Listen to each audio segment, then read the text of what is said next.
I think everyone is secretly really, really bored.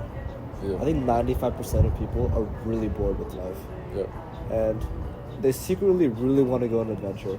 Everyone copes though. And I'm not even talking about girls in this case. Like, 95% of guys, 95% of girls, they all want to go on an adventure, but they're coping and they don't want to, and they're too comfortable. Yeah. If you come in their life and give them an adventure, like, they'll want to come for the ride. They secretly want to. Ever since they were a kid, they want to. Yeah, like if you're an ambitious guy, like people will just want to join your life.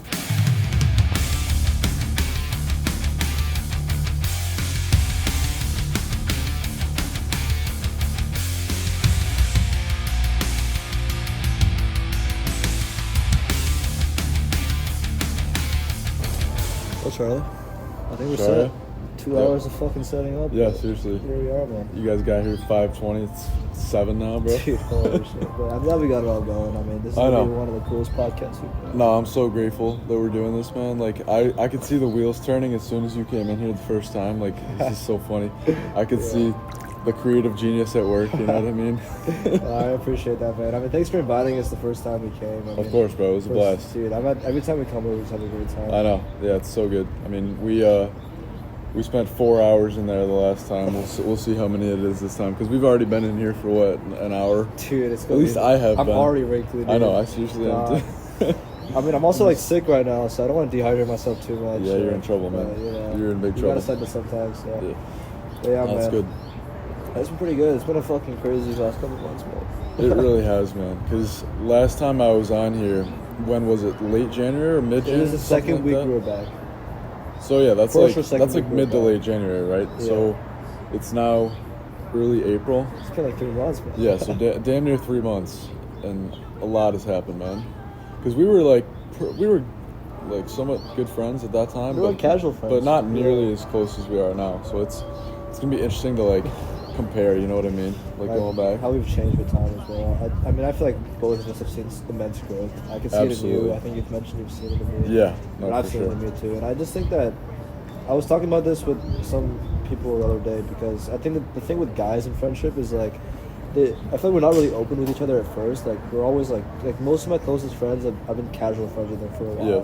Mhm. And it's only when you start to really get to know someone where you can see all the similarities and like similar ways of thinking. And I Yeah. think when you start to operate the same wavelength as someone, like, and then you really realize that, Yeah.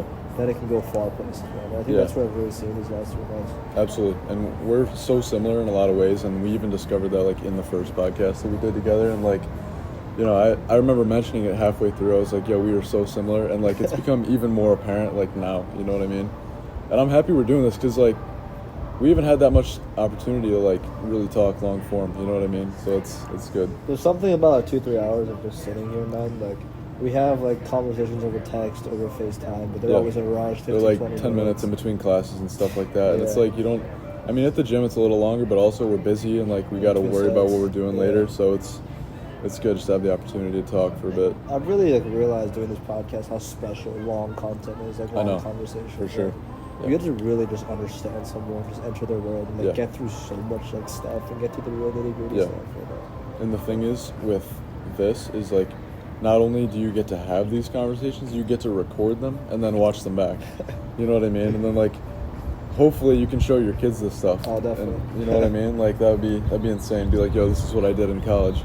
Yeah. You know, that'd be insane. It's special. And I'm happy to see that you're somewhat interested in producing content too. Like, Yeah, I'm super interested, and I feel like you've inspired me a lot to do it. I'm not gonna lie, like I inspired you to do the shorts, and you're inspiring me to do a little more long form stuff. So hopefully we'll be doing that soon. I mean, Yeah, I've been for planning sure. it. I posted today actually. a video of long content. Yeah, of us with that guy with that Oh big yeah, bodybuilder. it's a short, dude. no? Technically It yes. came up I on the think, shorts, I think but- it was technically a shorts, but I mean I tried to post it normally, but we recorded it vertically, so it's a little harder to convert to normal. Yeah. But it is what it is. That's true, man. So you have ideas for the first video you want to make, record? That's a good question, actually. I mean, I've thought about it a little bit, but I'd probably want to go into the fitness route a little bit to start off, and then maybe more of the health protocols, self-improvement stuff later on. But I mean, it is super oversaturated as an industry, right? We've talked about that, but I mean, I feel like I can stand out in a way that a lot of people can't. So I'm looking forward to starting, honestly. What ways do you think like you're special, unique in that way? Just life experience, and like I feel like I have a decent amount of experience from a young age, and not so many people have that. Sure, there are some, but I feel like I've been able to learn from not only my own mistakes, but a lot of mistakes of other people as well. So I feel like allowing other people to understand those mistakes and maybe help them out would be definitely beneficial. I mean, I'm sure you see on YouTube, like, there's so many people who think that they want to do content creation as like an occupation, a job, and they start posting, wonder why it doesn't grow. Yep. I feel like the biggest thing you mentioned is experience. You know, a lot of people just post without having experience. Yeah, experience and passion. Like you gotta not want to do it just to grow. You gotta want to do it to just for doing it. You know, like the pleasure of doing it. Like how I see you with the podcast. You know what I mean? Like you genuinely love doing it, and it's like it's inspiring to see because I feel passionate about creating content, but not as much as you do, and I'm trying to learn from that. So. Yeah, I mean, I feel like we all have something. I think I told you this over lunch one day too. That there's many things that we can really delve into and become passionate about. Because you know, I think that I started making content similar to the idea you have right now, just like general long form talking to a camera content. And you know, I made like 4 or 5 of those videos, but I found it incredibly difficult to make them. You know. Yeah. I mean, imposter syndrome was like shooting through my head, which I think was well deserved at the time as well. And you know, I made them, but it was hard to be disciplined about it, and I ended up just like sporadically uploading, and I think I realized I was forcing it too much, and it was not something I actually want to do. But when I found the podcast, and everything kind of clicked, and right from the first episode to now, I felt the same about it. You know, I always enjoyed it. No, for sure. And I think it's really about finding what that is. Like maybe it is content creation for you. Maybe you'll start doing it, and you know, maybe it's a little bit difficult to get started. And after a couple of things, you realize you really like it, and it clicks there. Or maybe it's not that, but something else, and when you find it, it all gets clicks. You know, Yeah, and I don't know if we talked about this really, but like, I feel like for you, the reason why you might have felt a little bit of imposter syndrome is because you didn't really have as much life experience at the time. Like, I know if 18-year-old me started doing content like that, I would probably feel the same way, you know what I mean? But I feel like at this stage of my life, I feel like I have a lot of life lessons, and you feel the same. So, I mean, if you were to do that stuff now, you'd probably feel less imposter syndrome, you know what I mean? I still feel like, when I think about experience, like I still feel like there's like huge holes that I'm not really delved into. Oh, absolutely. Same here. But like, you know, if you're posting, your audience can see that growth as well. I was talking to Roberto about this actually the other day. I'm like, I told him I want to start posting a little bit, and he's like, we were talking about my fears with doing it, and he's like, you know, you just gotta do it, man. Like, don't worry so much about if you're not good enough at the moment. Like, your audience is gonna see you grow, and it's like, you know, it's the same with you. You know what I mean? Like, your audience sees you progress over time, and so I feel like that's probably why you feel so good about doing this now, is because like you have that experience. And so I feel like I just got to start and really just build up that experience. You know what I mean? Yeah. And I was thinking, like, imagine like some of the biggest names out there today, like Jeff Bezos, Elon Musk. Like, imagine they started making content from the beginning. That would just be a gold mine. Like, what was going through Elon Musk's mind at 18 years old? Dude, like, right? Holy shit. Yeah, that would be insane if he filmed like every thought process he had going into, like, that'd be insane. Because the mind is so pliable, and like so many things change with time. Your whole worldview like will change like within a 2 months time span. Yeah, I heard this the other day that like the human mind is like the most complicated thing in the universe, and like your words and thoughts are the manifestation of your mind, right? And so when you speak, and you can watch yourself back, you're like observing the most complex structure in existence, right? Which is pretty damn cool, if I do say so myself, you know? Yeah, like, it really is the most, like, no one understands it. You know, we try to say we understand this. Yeah. Like, there's a reason psychology isn't a total science, right? Because the mind isn't that simple, you know? Yeah. So, yeah. I mean, it is crazy. Super interesting. I think going back to the idea of experience, I think defining, like, what needs to be done to gain experience is also such a thing people struggle with. I think I've struggled with too, because I think when people start off in like a position that we started with, maybe we didn't have much going for us, we were in a lower place in like our, you know, improvement in life. I think a lot of us fall into something like doing habits or like getting into routine. Like I see you start doing a lot more of that now, because I guess that's like the next stage for you in growth. Yeah. But I think that a lot of us like get to early on, like before we get a lot of experience, especially with like in the social scene. And I think that it sucks for a while, and I feel like for me, like it'll probably suck for a week or two when I first started doing all like the cold showers in the morning, like being healthier, getting cleaner. Like it does suck for like a week or two, but within a couple of weeks, like for me, it took 2 weeks to get used to it. For a lot of people, it takes like a month to get used to it. Yeah. Once you get used to it, it's extremely comfortable. And I think the biggest thing I learned in recent weeks talking to you is that like so much of life is leading into discomfort. And I thought that was the biggest value I lived by, because I've reflected on it many times. I thought I was doing it, but it's so easy to call something that used to be discomfort still a discomfort when it no longer is. And in fact, like there's nothing more comfortable than those like routines that you follow, like the predictability of your life. Like, I think that So Yeah, I have an example of that. So like the gym, you know, like a lot of people struggle to go to the gym, but like it's our daily routine, right? We love it. We love the day-to-day progression. And so that's no longer hard for us, right? So you got to find new stuff. You absolutely got to just keep evolving and finding new things that challenge you and motivate you and actually provoke your mind, you know what I mean? So, and I feel like we're definitely on that path right now, you know, with whether it's talking to new people, going to social scenes, whatever, you know. yeah, and I think it takes a lot of strength to really identify like what really is the discomfort. Mm-hmm. You know, it's so easy to come up with like a cope in your mind and be like, oh, like this is hard, I'm doing it, when it's not really that hard. And, Yeah. you know, the real shit that's hard, like you'll know in your heart when you're doing it, and it sucks. Like Right. you'll feel that pain. And Yeah, I felt man. that pain many times. I know you have too. Uh-huh. Yeah, and I mean we can talk about this a little bit. Like I've been getting back into cold approaching. Like for a long time I didn't do it. Mainly because I was scared, honestly, if I'm being totally honest with myself, because I've been focusing a lot on just improving in general, and I feel like the more you improve, the more fear you have of not being good enough, in a way, if that makes sense. Oh, So, brother.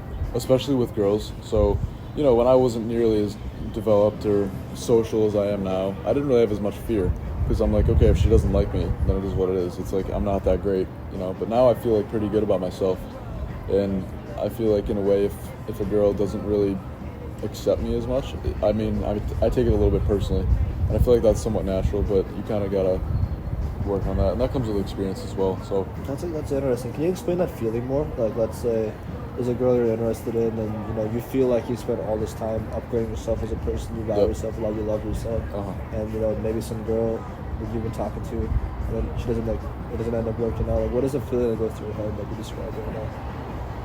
yeah, so I mean, it's tough, honestly. If you're focusing relentlessly on self-improving, and you find that, you know, other girls have found you attractive in the past and that sort of thing, and girls even more attractive than her. Like, I'm not going to name drop, you know, who I'm talking about specifically, but I've been with girls who are more attractive than her, and then when she rejects me, I'm like, damn, that kind of sucks, you know what I mean? So I mean, it's definitely a challenge, like in your mind. Like if you put in so much work and then it doesn't necessarily work out. Think about it like for a test, for example. You know, if you put in minimal effort for an exam and you don't do well, you're like, oh, it makes sense, right? Like it's not that big of a deal. But if you study your ass off and get a B, you're not going to be as happy, right? So I mean, maybe some people would be happy, but personally, I'd want an A if I studied my ass off. So Yeah. I don't know, but That's a great analogy. yeah. And I think it's true because like you feel like you put all this out there and it doesn't like return, I guess, in value. Like Yeah, I and think if your best isn't good enough, like that feels bad, you know? Yeah. Like if you genuinely give it your all and that's not enough, like that sucks. I think that the thing that happens with our brains, like these like male routine oriented brains, is that we treat everything in the same way like we treat a math problem. Yeah, where it's like very logically. everything is logical. I need to do this much input to get this much output. Yeah, like I did something wrong, and maybe I think that's a good mentality to have in general. Like everything is your fault, but to an extent that can be a little bit of a harmful mindset. Like if, you know, maybe she just was having a bad day or whatever, and you approached her and she wasn't feeling it, you know, like. I feel like the thing with girls is that it's very different than like almost anything we do. You know, like Yeah. I feel like success in the podcast is dependent on, you know, a few logical factors I can improve. I Exactly, can production improve my quality, stuff like that. yeah. production, you know, my speaking. Yep. It's a million things I can improve, and once I put in the time and effort into improving those things, I see like linear or exponential progress. You know, the gym is very easy. You go there, you put the weight up. You know, you Yep. eat right. You do these very simple logical things, and you expect the result. And I feel like by doing this for years and years, like we probably started this when 16, 17 years old. We Yep. started doing this thing. I feel like it trains our brain to look at everything in the world in the same way. That I have to do X to get Y. Yep. I think that when you treat like talking to girls the same way, it can almost be like super disheartening because 100%. you feel like in your head you decide, okay, I have to do A, B, and C, and I'll get Y. Uh-huh. And you don't get Y, and you're like, why did that happen? I feel like the thing with girls is that it's a lot more like unpredictable. You know, Absolutely. it's not logical at all. And I think that's the hardest thing because I think the difference between how the masculine person sees the world, how the feminine person sees the world, is Uh-huh. that the feminine person sees the world in more of an emotional way, right? Yep. And it's more unpredictable, but a lot more powerful. And the way that we see the world is like everything is regimented. And I think that's why like it's hard for a lot of guys to talk to girls. And I think I've noticed that in myself too because I want everything to be in the logical, structured way. Right. When a lot about talking to girls is like feeling the right thing in the moment, like what feels correct. And I think Dude. being in touch with that side is like so difficult. Absolutely. No, you're totally right. And that is a perfect segue into the urge, bro. urge. Because we were talking about, you said how guys are usually very logical and stuff, and we've been talking a little bit about like removing that logic, right?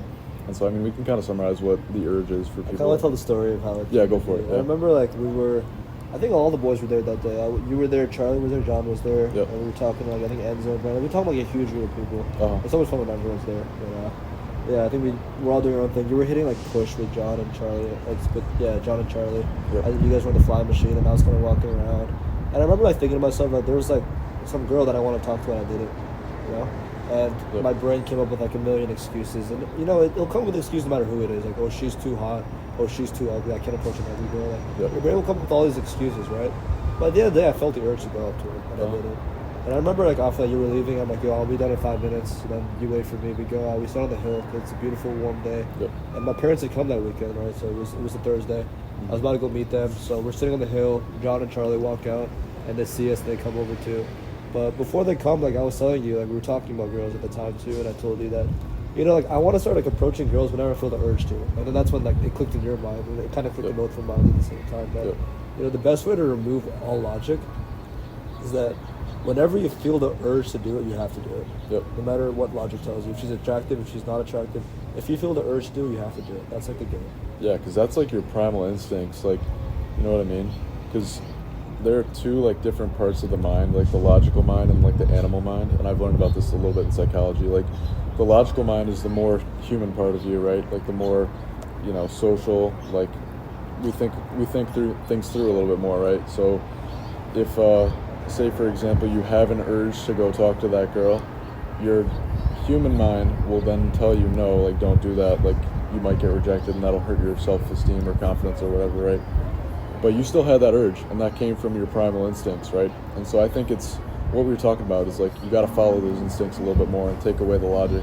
And I feel like that's a perfect way to do it. It's just like if you have that urge, go into it and just do it. And like whatever excuse you can make up just doesn't matter, Like, and that was a great revelation that we both made.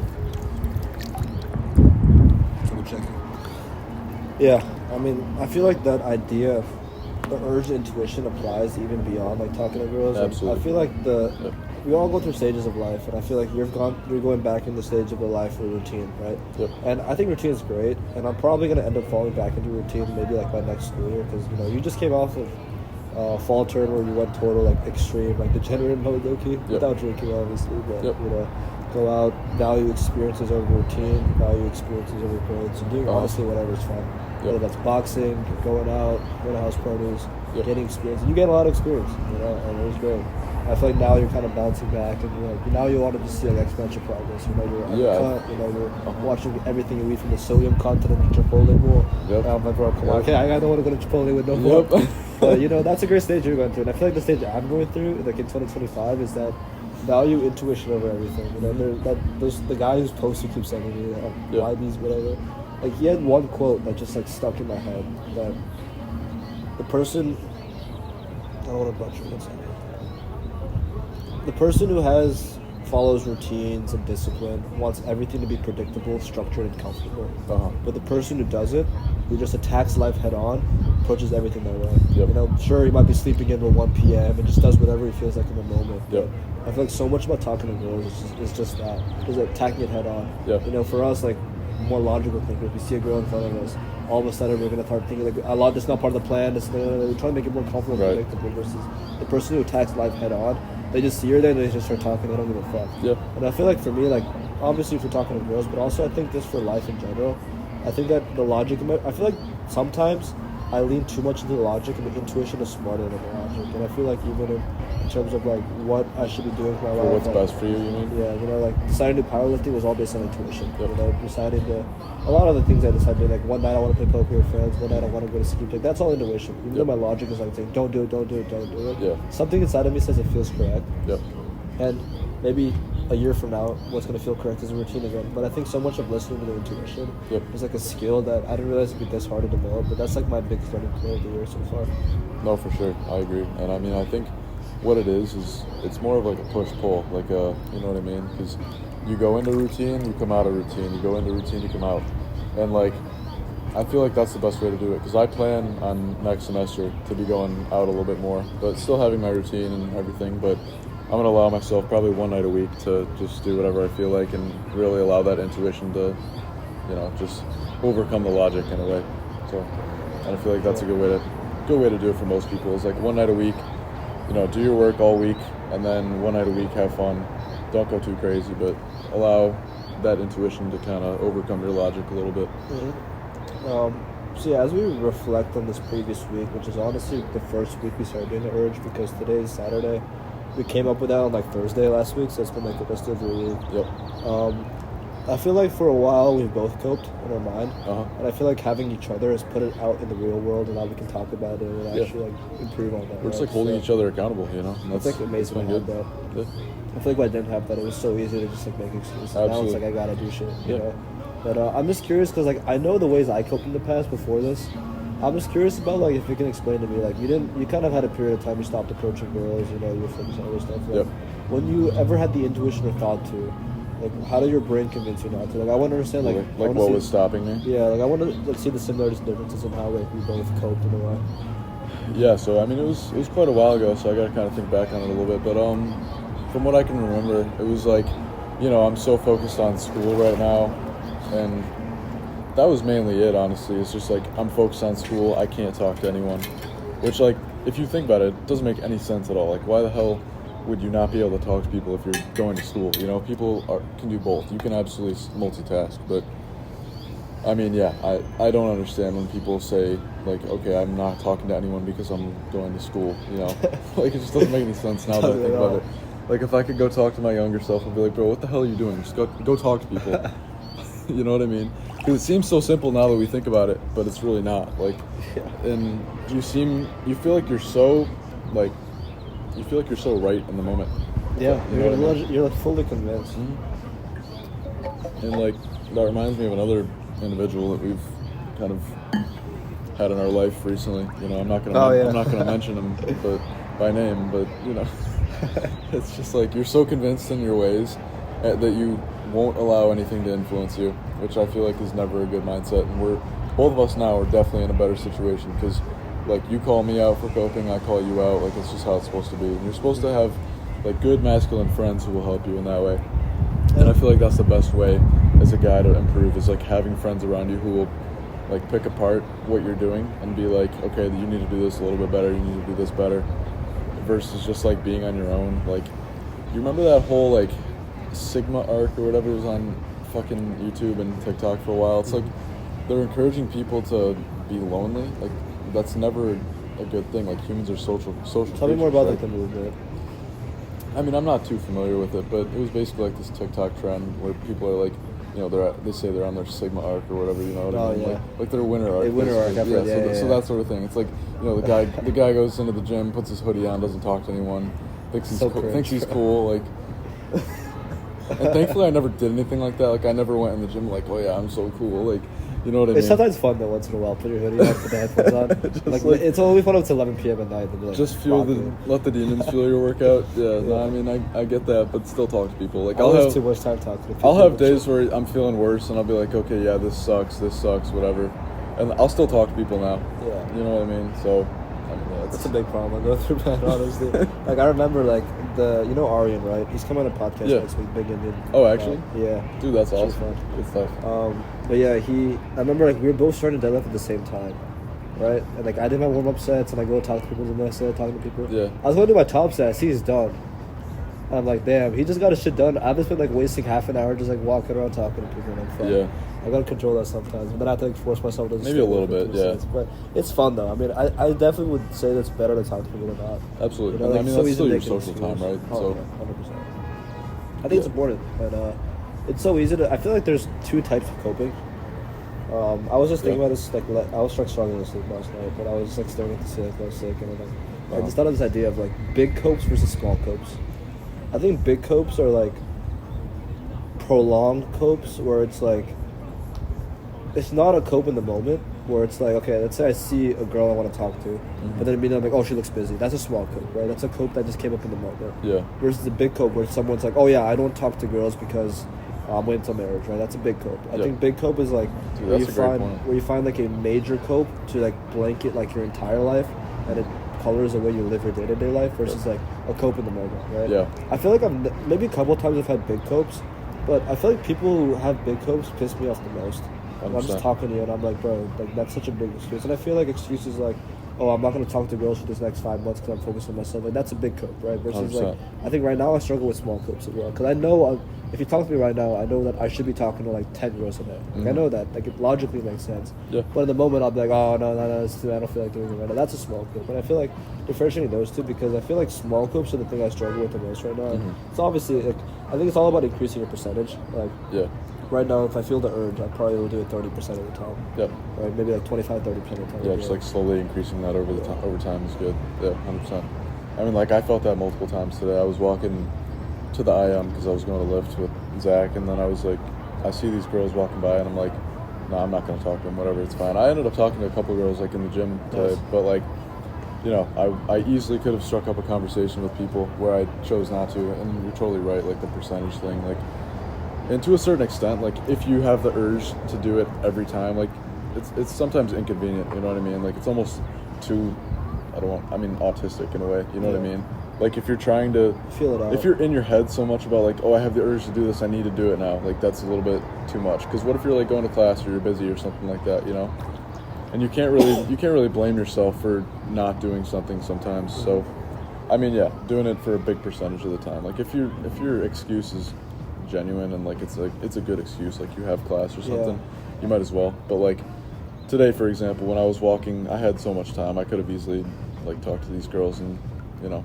I think you'll know in your heart Yeah. whether it was like hope or was it like an actual opportunity. Uh-huh. Because you know, like sometimes like I'll do it, I'm like, damn, I did it. Like Yep. I'm actually good at this. I think last night was a great example. Like I did it pretty successfully with like 2 girls outside Walgreens, and then it was a pretty good conversation. We Uh-huh. walked all the way back to the hill together, like a 10-minute walk. Yeah. I feel like doing more of that and like, you know, practicing like not like I feel like yesterday was a great example. I didn't feel uncomfortable at all. I didn't feel fearful at all. I think accessing more of that. Right. Then like today there was a great opportunity. I just didn't take it. You know. Yep. And sometimes you'll have great opportunities and you won't take it. Like the person I mentioned who Mhm. was like literally like walked out at the same time as me. I could be easily started a conversation, but Yeah. more like that. I stopped doing it. You know, it's all about increasing percentage. I don't think it'll ever be 100% for anyone. No. You know, because Absolutely not. if you really access the urge, you'll feel it like 20 times a day. Uh-huh. Honestly. Yeah. But you know, it's all about increasing the percentage. But I think it's a great way to live. Like it's a great mindset that you know wherever you are at Hatcher Library, at the gym, at the dining hall, like. And I think us texting each other at the end of the day, like our numbers, like that is Mhm. an idea I had just because like I need someone to keep me accountable. Yeah, Like I haven't for done sure. shit today. Like I've not talked to someone on the road today. And that's Yeah. like not good. No, You know, and so- you need to, like, on your way back, you should literally try and find someone, you know what I mean? Like, Yeah. just anyone. And it's like it's so easy to start up a conversation. Absolutely. And, like, it doesn't even have to be in a romantic sense half the time. And that's what I'm doing most of the time these days is, like, I'm genuinely just trying to learn about girls and, like, talk to them and just, like, not have so much of an outcome in my mind. Be like, because I used to be like, yeah, it's a failure if I don't get the number. But that's just not true. Like, if you have a good conversation, I'd say that's a total success. And, like, you're going to see these people more than once. Like, the people that I'm approaching, they're in the gym, they're in places I frequently go to study. So, I mean, yeah, you're going to see these people more times. So, you can't, like, poison the well in a way and be like, okay, I'm going to go for the number right away. It just doesn't work. I think poisoning the well is a great way to put it because you don't want to like hit on every girl that you see in your day-to-day life. You just see them Absolutely. frequently, and then Yeah. although people are trying to cope and be like, "Oh, it doesn't matter," just like approach everybody. I feel like that's also insecurity, Yeah. as much as like not approaching anyone's insecurity, like, Uh-huh. going for everyone's number. You know, I think like if you feel it out, like you'll feel correct, like in the moment. Like if it's a really really good conversation, you're really feeling it, go for the number, and that's happened a couple of times. Like it happened a couple of weeks ago. Yeah, like, absolutely. You know, Just it's don't all, like- force it, you know? Yeah, and I think that you'll know in the moment, and if you just increase like the volume, the more frequently you'll encounter someone you really like, I think you'll come across more people than you think. Yeah, And, because that thing I sent you today, like with the, every 10 approaches you do, one's going to be successful for the most part. And I feel like that's pretty true for most guys. And like, easily. yeah, you're 10 approaches away from potentially finding your girlfriend, right? Like that's pretty crazy to think about, but it's true. Low-key is. Yeah. I mean, okay, so I want to get into this a little bit. So we didn't really talk too much about it, but what was your mentality like with the bar the other night? Like what were Escapes? Yeah, because we didn't talk about it too much. Like we talked about it The second night or the first first? time. Okay. We talked about it the first time, but the second Yeah. time, what's changed since then? I think let's first start like at a overall higher view, like what the goal is. Yep. I think what I notice in myself is that when we talk before I go out, like in my head the goal makes sense, but then when I'm there, like that's probably the setting where my mind copes the most. Like in day-to-day life, I cope, but not that much. Where like 30% of the time, like 70% of the time I'll cope. 30% of the time I'll actually go and ask them, and like it feels good, I'll go for the number. Usually it's pretty successful too. I think that what happens at the bar is I cope a lot, and the first night I didn't talk to anybody. The second night, which was last Thursday, I talked to like one girl. That's good, man. That's one more than last time. That's perfect. Like, that's what people recommend to do. Like, I've watched a decent amount of like I've watched like a decent amount of like those coach guys on YouTube. Like, I don't know, just because I'm fucking interested in it, right? And like they say, even if you go out and you don't approach like at all the first day, like do one more. And like they have these ideas of like warm approaches or soft approaches, stuff like or cold. So from what I remember, it's like, you know, your cold approaching obviously is like a cold call, like you don't know the person, and so it's a little bit different. But like a warm approach is like someone you do know, and like I've been balancing those two a little bit. But I mean that's not as applicable in the bar usually. But like, yeah, I mean what I was thinking about for that was, you know, your first night you're genuinely just trying to increase your volume, right? Like you were saying, and you know, you got to talk to at least a couple people. Don't like go for the closes half the time, right? But like you got to progressively build up to that. Like you can't just go in there and like ask 10 different girls for their numbers, right? That's not gonna happen your first night. But like if you literally just go say hi, like what's the harm in saying hi to a drunk girl? You know what I mean? Like, or a drunk guy, whatever. It doesn't matter. Like there's really no harm in that. And like I feel like when I'm coming out with you, like that's how my mind is gonna work as well. Yeah. Yeah, absolutely. We're on it every day. Welcome me. I know, dude. It's gonna be fun. Yeah, I think that to get a picture of my mind as Skeeps, I think that in day-to-day life, I find it a lot easier to talk to a girl. Maybe just because I have more experience there. Maybe I've been working on that for a couple of years. You know, it Skeeps up into twice. Right? Definitely. Yep. I just think that I feel like most of the girls there were pretty unattractive, at least relatively like a person that approached like the girl. I'm not saying I have to approach some like extremely attractive hot girl, but like just in general, like I'll look at something up like nah, I just can't talk to them. Right? I think that's a big block because like in my head I only want to talk to someone like I either feel the urge to talk to or find attractive. Yeah, you got to find them attractive, but also like at the same time you can't have your standards too high because you got to ask yourself like, okay, do I deserve like a 10 out of 10 model right now? Well, I don't even feel fear talking to someone that's not even that attractive. Yeah. But in that moment, when I'm over there, it's just like I think I just feel like it's very self-depleting to just like go up to someone. Like I feel like at Skips it's definitely much more like hitting on them than you're like seeking validation in a way, right? Like you're seeking their approval. In day-to-day life, it's like even if I talk to someone unattractive, I'm not really hitting on them. Yeah. Right? I'm just like being friendly, having conversation. Yeah. When you're over there, like you're very clearly hitting on someone that's like probably you deem really unattractive. And I feel like going up to someone that's extremely unattractive or extremely low quality and unattractive, which is the worst, and you hit on them and it fails, I feel like that is extremely self-depleting. And I know from a logic standpoint it shouldn't be, right? And through volume, like you can reduce how an uncomfortable feeling. But I think that's the biggest block I need to work through next.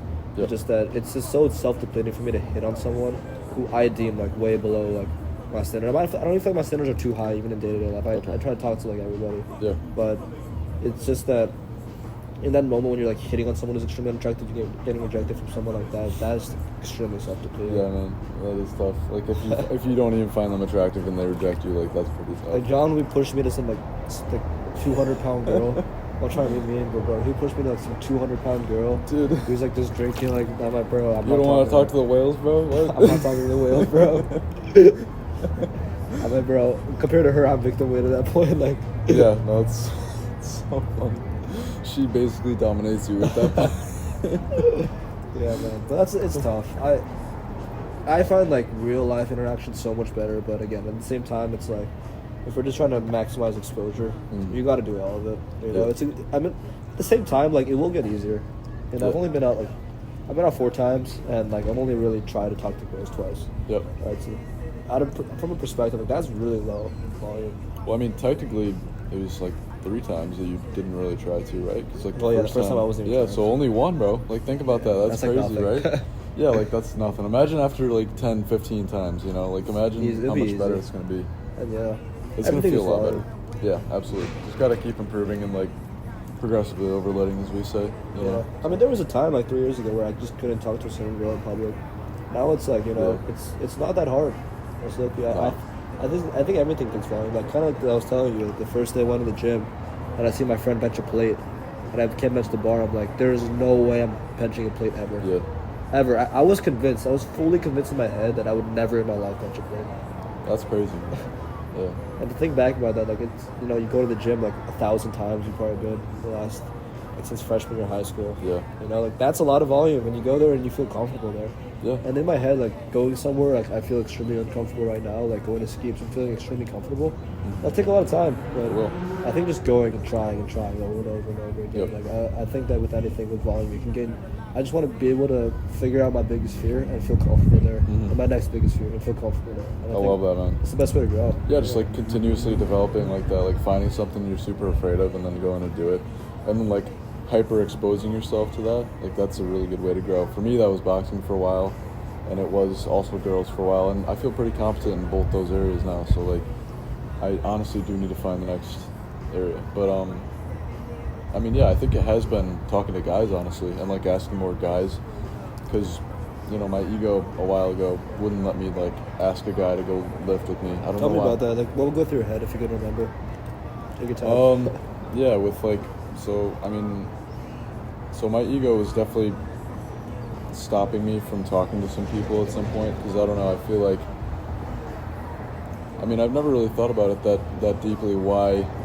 I mean, my ego overcomes my ability to talk to people. You know, it's interesting to think about. I mean, because nowadays, I mean, I don't really struggle with that at all. But like, if I could purely identify why I wouldn't talk to someone, like a guy, for example, because I went through a time where I wanted to talk to a ton of girls, and I did that, right? But I mean, I guess I saw less utility, is what I could break it down to. Is like there was, I wouldn't get as much of a benefit out of talking to a random guy, which is totally untrue. Like I've made so many friends this year, and it's because of that. And yeah, I mean, I was just probably fearing rejection from guys, you know, which is, Oh, it sucks too. yeah, I mean, it does suck too, but like, I feel like I thought it was gonna be a lot more frequent than it actually was. Like, rejection from girls is way more frequent than from Oh. guys, and I didn't even think that was true. So, I mean, yeah, I think that's what it is. Just like being afraid a little bit. But I mean, now it's totally good. Like I've made so much progress, and I feel Have like you ever been it's- rejected by a guy? No, I don't have. think so. I don't think I have. Yeah, I mean, bro. I feel like every guy I've tried to talk to has been pretty receptive. Yeah. I think I've gotten rejected by like 1% of the people I talk to. Yeah. And even girls, bro. Like, when I actually do approach, like, I don't really get rejected very much. Even in high school, when I was a lot worse, like, it would be rare for them to be like, oh, I have a boyfriend or something like that. They would usually give me the number, you know? Which, I mean, which almost adds a little bit more fear to it now. I'm like, damn, I got a lot of numbers in high school. Like, what if I get rejected now, you know? Like, It's funny because no matter what situation you're in life, your brain will always find a way to cope. absolutely. When you don't have shit, you'll cope a lot. When Yep. you have a lot of shit, you'll cope a lot. Yep. It's just like part of life. Coping is just a feature of life. Yeah. See you there. Yeah, no, absolutely. Coping is definitely a huge part of life. I mean, it's in my last name, so I mean, I'll have to change the last name. yeah, right. Charlie Land. Mhm. Dude, we were at the gymnastics meet yesterday. There was like some guy from Nebraska. His name was Copeland too. Oh, really? Yeah, he was going crazy. Bro. I gotta show He you was the video. competing? Yeah. Okay. Dude, gymnastics. Dude, those guys are fucking insane. Yeah, man. That's crazy. Yeah. How was that? We didn't really talk about It it. was a too much. great experience. I mean, it's definitely repetitive for sure. I mean, you're there for 2 hours seeing the same movements. Like seeing right? each So routine. There's like 5 stations, Yeah. and one school goes to each station at the same time. Yeah. And there's 4 schools, so there's always one empty station, right? So Uh-huh. you basically do the movements, and the judges the movement, each round takes maybe like 20, 30 minutes. Yeah. And like everyone on their team does the movement, like whether that's rings or the bar or floor. We'll do their movements, and basically the judges like determine based on like a few criteria for each area, what each like it's like a routine. Yeah. They'll give you a certain number of points, and it gets added to the team score. Oh. And they kind of everyone goes around. There's 5 rounds total, so that each team gets to go onto each station. Okay.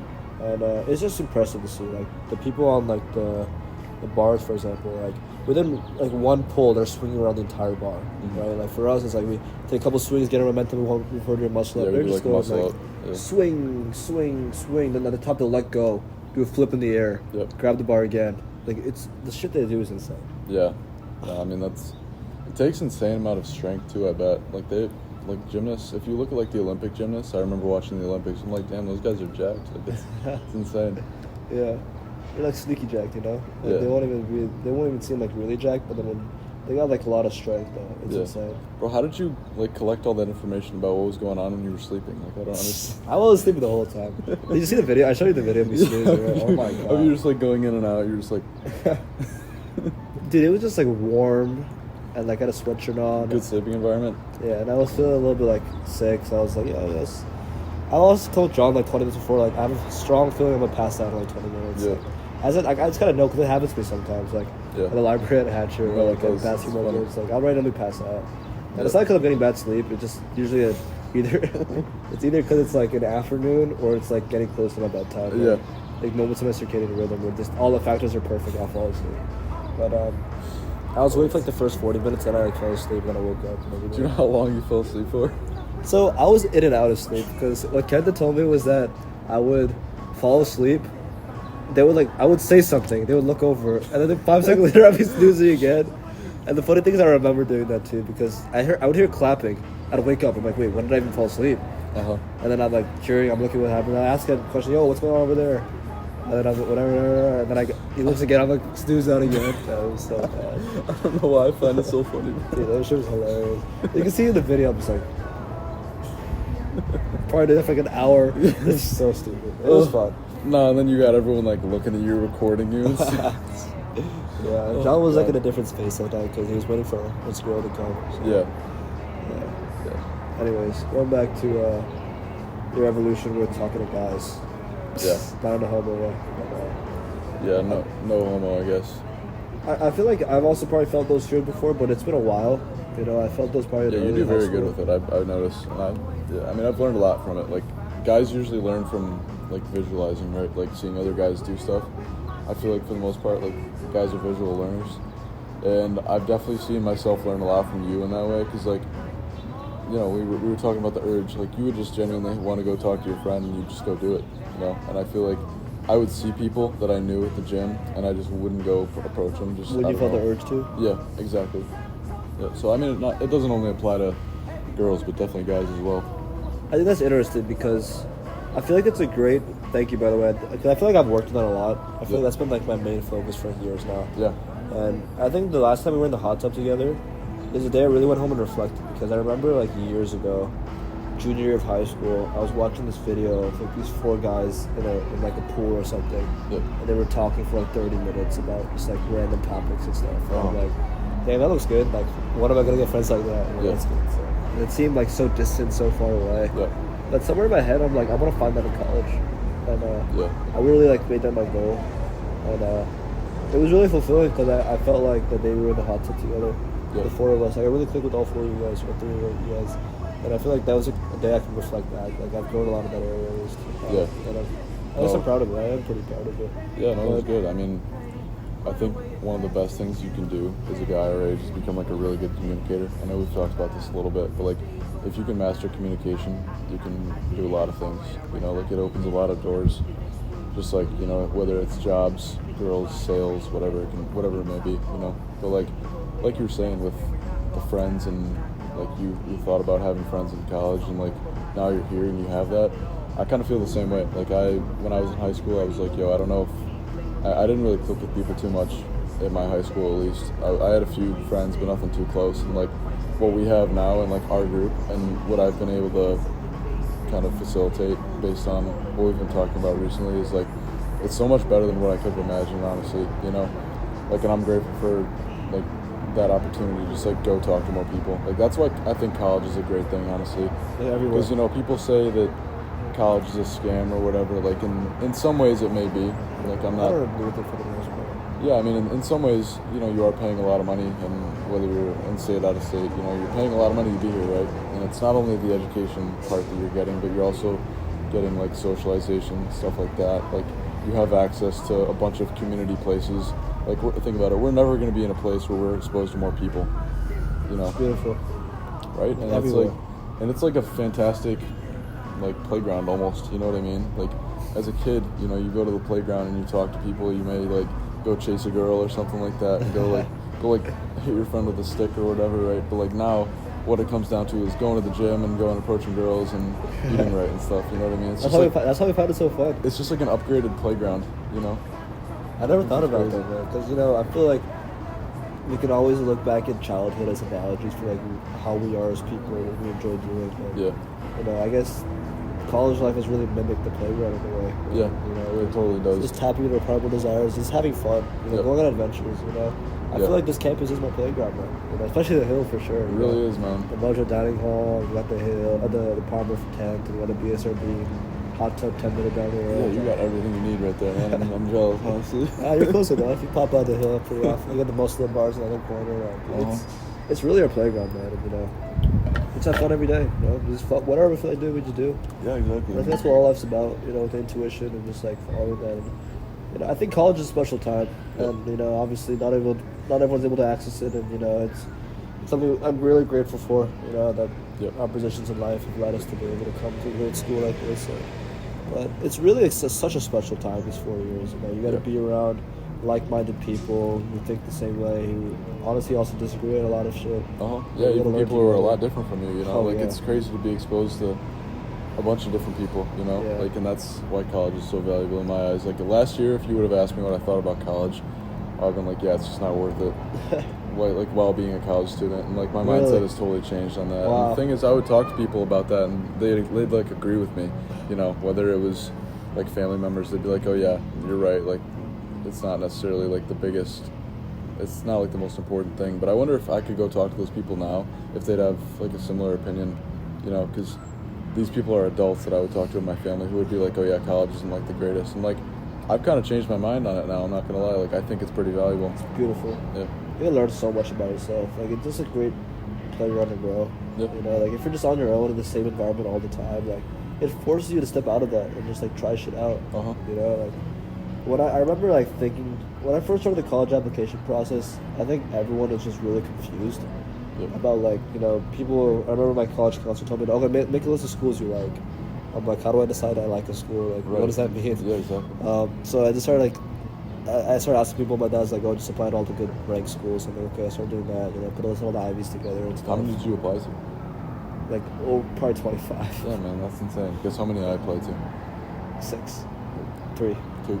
2. Michigan and... Michigan State. Yeah, I mean, and thank God I got in here, bro. I would Michigan State would not have been good for We would have been me. a whole different person. Yeah, absolutely. We all would have been different. I know, but it was destined to happen. I believe that. So I mean, like, I think none of this would be happening right now if that happened. Like, that's insane. It's trippy to think about that kind of shit, but it's true, man. I mean, I just think about these, like, random small irrelevant moments that change everything. Yep. Like me looking at you doing spider curls and having the urge to talk to you just Yeah. changed my entire life. Yeah, now we're here talking about this, and like we're And we we're built like so pushing much. each other to improve every day. You know what I mean? Like, Yeah. and that was all facilitated by you, like, doing that, right? Like, I wasn't gonna do that at the time. Mhm. I wasn't gonna be like, oh, I'm just gonna go talk to this guy, because why would I do that? You know? But like, your personal growth like allowed me to have personal growth, and I talk about this all the time, like iron sharpening iron, right? Because like at the time I had pretty good fitness knowledge, and we'd talk about that sort of thing. I'd help you. You'd like be like, oh yeah, I'm like talking to these guys right now, you know, and you'd introduce me to your friends or whatever, and I'd talk to them, and it would allow me to get more experience, and then I'd help you with your bench form or whatever. Right? Yeah, And so that like, worked for a while. yeah, so like iron Yeah. sharpens iron. I think about that all the time. Like, I was talking to my mom about this the other day, and she's like the same way, because her friends are all like very, very like high quality people as well. That's And amazing. so she's like, Yeah. you know, iron absolutely sharpens iron, man. Like, you gotta surround yourself with people who are gonna make you better. I felt that in the last week itself. You know, I feel like having you in my life has just improved it in so many ways. Yeah. In so many ways, man. I couldn't even list you all the reasons, but Yeah. you know, just you text me at the end of every time you approach a girl, like, making me feel like shit. I gotta do some shit too. Yeah, it like, makes you think about it, right? You know, That's good. I think you're a lot better than I am because of all the experience you have. Like, you know, you'll like so many times a girl just walks up the stairs, you'll just look at her and like tell her to come over here for a second Yeah, and start exactly. talking to her. Like, that takes a lot of confidence, man. Yeah, man, it comes with a lot of experience. Like, and you haven't been focusing on it for nearly as long as I had been. Like, because I'd been doing that a lot in high school, and you're mostly just getting into it now. So, I mean, it's the amount of personal growth you'll go through doing it is insane. Like, you know what I mean? Because that's a whole different area, like, of your life. Like, for me, I developed, like, the ability to talk to girls before I developed the ability to talk to guys, and for you, it's the other way around, which I feel like I'd prefer that way. You know? Yeah, you can't really pick it though, you know. No, I mean, it doesn't Yeah. really matter at the end of the day, as long as you get there in both Yeah. ways. But like, I don't Yeah, know. life will figure its own way out. Yeah, absolutely.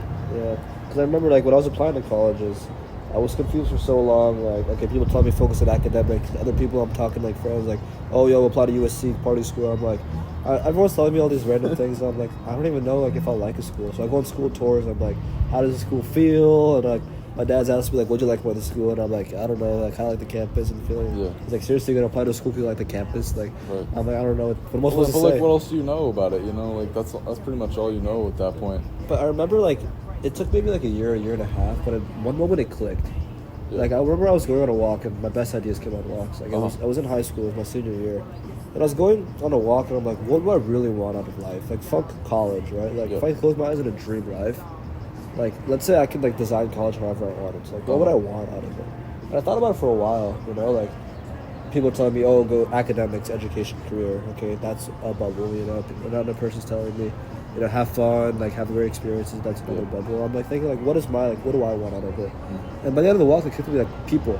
Like I just remember that moment because I have it in the journal I wrote. Like Yeah. it just clicked me that like all I want out of a college is the right people. Because I feel like my whole life I've been searching for that, and I think I found it, and I realized I didn't find it. I think I found it, I realized I didn't find it. Yep. And I just thought about the few people in my life at the time I can think historically that I've really enjoyed spending time with, and I'm just thinking, I just want a group of people like that. I want people like that. The more I looked at that and realizing the quality of the people, Yep. both in the guys and the girls, you know, like I wanted a place where I could have access to amazing people. That's when it all clicked in my head. And I was going to my colleges again and looking at it from that perspective, and I feel like for some reason Michigan just felt right. You know, and I started praying to God that I didn't get the Eddie Ivy, so my dad's gonna find out about this now. He's gonna be pissed. And I'm like, You didn't tell him? I was like, I mean, obviously, like he wants me to do well. He wants me to go to a really good school. So I Yeah. applied to like Princeton, Yale, whatever. But Uh-huh. it didn't really hurt me too much when I got rejected. Right, You know, and it was funny because like it hurt my dad quite a bit, right? Yeah. And I told him like obviously it sucks. Like not getting. It's a little bit scary if you're not getting to really good schools. Yeah. And I remember I was like, when I started getting rejected from the Ivies, I started getting happy. I'm like, maybe I could really just go to Michigan. Yeah. Because I got into Michigan EA, right? So I already knew I got in. Yeah, same. But I feel like it'd be such a hard decision if I had to choose one or the other, like down the road, Yeah. if like I got into RD somewhere. I mean, So- yeah, if you got into like Princeton over here, I'll you, know, have to like, go you Princeton, probably right? would have been more likely to go there. I'm But like- the thing is, it worked out the way it was meant to, and like it's a really good thing. I was just praying. I'm like, the Michigan just feels right. I just feel like the people here just like something about it just made me feel like it'd be more well-rounded here. Like there's a lot of more in-state people. Yeah. It kind of was what I expected. You know, I was talking about it with someone at lunch. I said like, this is Uh-huh. low-key what I expected from it. Yeah. And I think I achieved it. I think I really got what I wanted, which is like, it is fulfilling when you see that, you know? I'm sure you felt that with the many other areas of life, but For sure. Yeah, no, that comes back to like the intuition thing. Like, you know, logic would have told you to go to Princeton, right? But like, you just had that feeling to go to Michigan. And so Yeah. like, I'm really trying to incorporate that more in my life because we're slowly realizing like how important that actually is to just like feel something and go do it. Whether it's going to a school, you know, no matter what. Like I was talking to my mom like yesterday about my plans potentially after grad school, and I was like, I have the urge to go to Florida. I don't. Okay. I haven't told you this before. Yeah. But like a city in Florida, not Miami. I definitely wouldn't go to Miami. But like a city in like a warm state. well, you know you're not what I big on mean? the nightlife? No, I can't be competing with that, man. Like, that's crazy. But yeah, like a city in a warm town, not necessarily Florida, but like I feel like I want to get out of Michigan at some point because I've lived here my whole life. That's true. And for you, you haven't even lived in Michigan for that long, so Yeah. you know what I mean. Like it's good. Like going to a different spot, kind of relocating for a little bit, like that is definitely a good experience. And I was watching this video a while ago about this guy who's like in his 30s or something. He's like, the most important things to do in your 20s is like really focus on like talking to as many people as possible, like we've been talking about.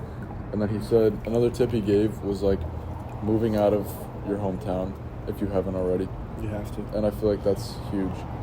I think it's big. Because I'm 45 minutes from my hometown currently, and I feel like that's not far enough. Like, obviously I'm nowhere near home still, but like, if I could get out of state, that would make me really uncomfortable, right? Because I've never been away from my family that far for that long, right? So, and I feel like that would be a good step, like especially after grad school, is like living alone and having to go navigate a new city. I feel like that'd be insane. I think it's important. Like, I feel like when you're thinking about where to go, the logic part of your brain kicks in. Like, okay, like Florida feels right, but like why? And I'm trying to find logical places that match Florida. Like exactly. For me, like the place that feels right in my head is just like Texas. I don't know why. Really? Oh But yeah, something that's in good too. Something in my like head's just that. like I want to go near Austin. Man. Yeah. I don't know why. I just feel it. And we'll check it out and see if it lives up. I guess. Yeah, no, I like that a lot. Yeah, Texas would be good too. Yeah, not too far from Florida. We'll make some road trips down. I'll go meet you. Yeah, for sure. Good podcast. I feel like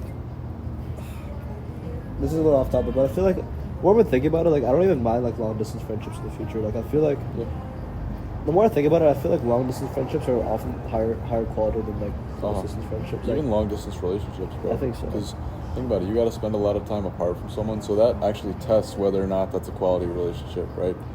And so, if you're seeing someone frequently, it's a little bit easier to kind of have a good relationship, but the time can really tell. Like the time apart can tell how quality a relationship is with someone. So I agree with you, man. Because I used to be really against long distance relationships for like all of high school. Yeah. I was like, that's something I'd never do. I think all the red pill motherfuckers are like, no long distance relationship, no long distance relationship. That kind of like really got set in my head. Yep. But I feel like coming to college and talking to people who have long distance relationships and seeing that, I've like completely changed my perspective on it. I think it's great. Yep.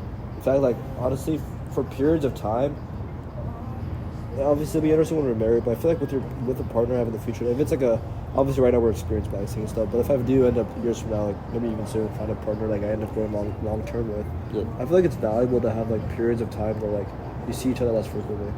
Yeah, you need to have time apart, 100%. I think like that really tests the strength of your relationship, especially in a romantic sense. Is like if you can be apart, and it's valuable. Like you want to be able to miss each other and not know that you don't want to have to text each other every day. Like because that's not a real relationship. If you're talking, if you need to talk every day, right? Because then, where's that coming from? Like from what I think about there is like that's a fear of losing someone if you have to text them every day. And I've been there in the past in relationships, like having fear of losing them. So I've been like, I'll text them every day, and it doesn't work as well. Like I feel like if you're apart for a while and you really got to miss someone, it's incredibly valuable. I agree. I think when I look at a lot of my closest friends, like John, for example, Charlie, even a lot of other people I know, like my friend Brock's, like I've met so many people with long distance relationships. The ones that still last, like my friend Tomas, the ones that still last till now, those are some of like the best. From just talking to them, and just even meeting some of them in person, like I feel like when you just hear them talk to each other, the wavelength they exist on, I just feel like their relationships are often like the strongest. Yeah. They exist at like the highest level. Like a lot of relationships I've seen people have like locally or closer. Maybe because there's not been enough time yet. Yeah. Obviously, there's people who have great relationships who are always around, but the long distance relationships that last, like those are people I could see like they can spend a life together. And you don't rub off on each other too much. You spend time away. You do your own thing. You call each other a couple times every few days. Yeah. I think it's special. No, you're totally right. I agree. Yeah, I mean, I don't really know too many people in long distance relationships, mainly because, a couple of your friends that I've talked to, like, Matthew, those type of guys. Has he been on here? Podcast? No, I asked him, but he's not like really interested. Okay. He finds it cool though. Yeah, no, that's interesting. But yeah, I love talking to people about the relationships. Like, it's so much fun for me, especially like not having one currently myself. I'm like, I get to learn from other people's relationships. You know what I mean? So it's like, it's pretty interesting.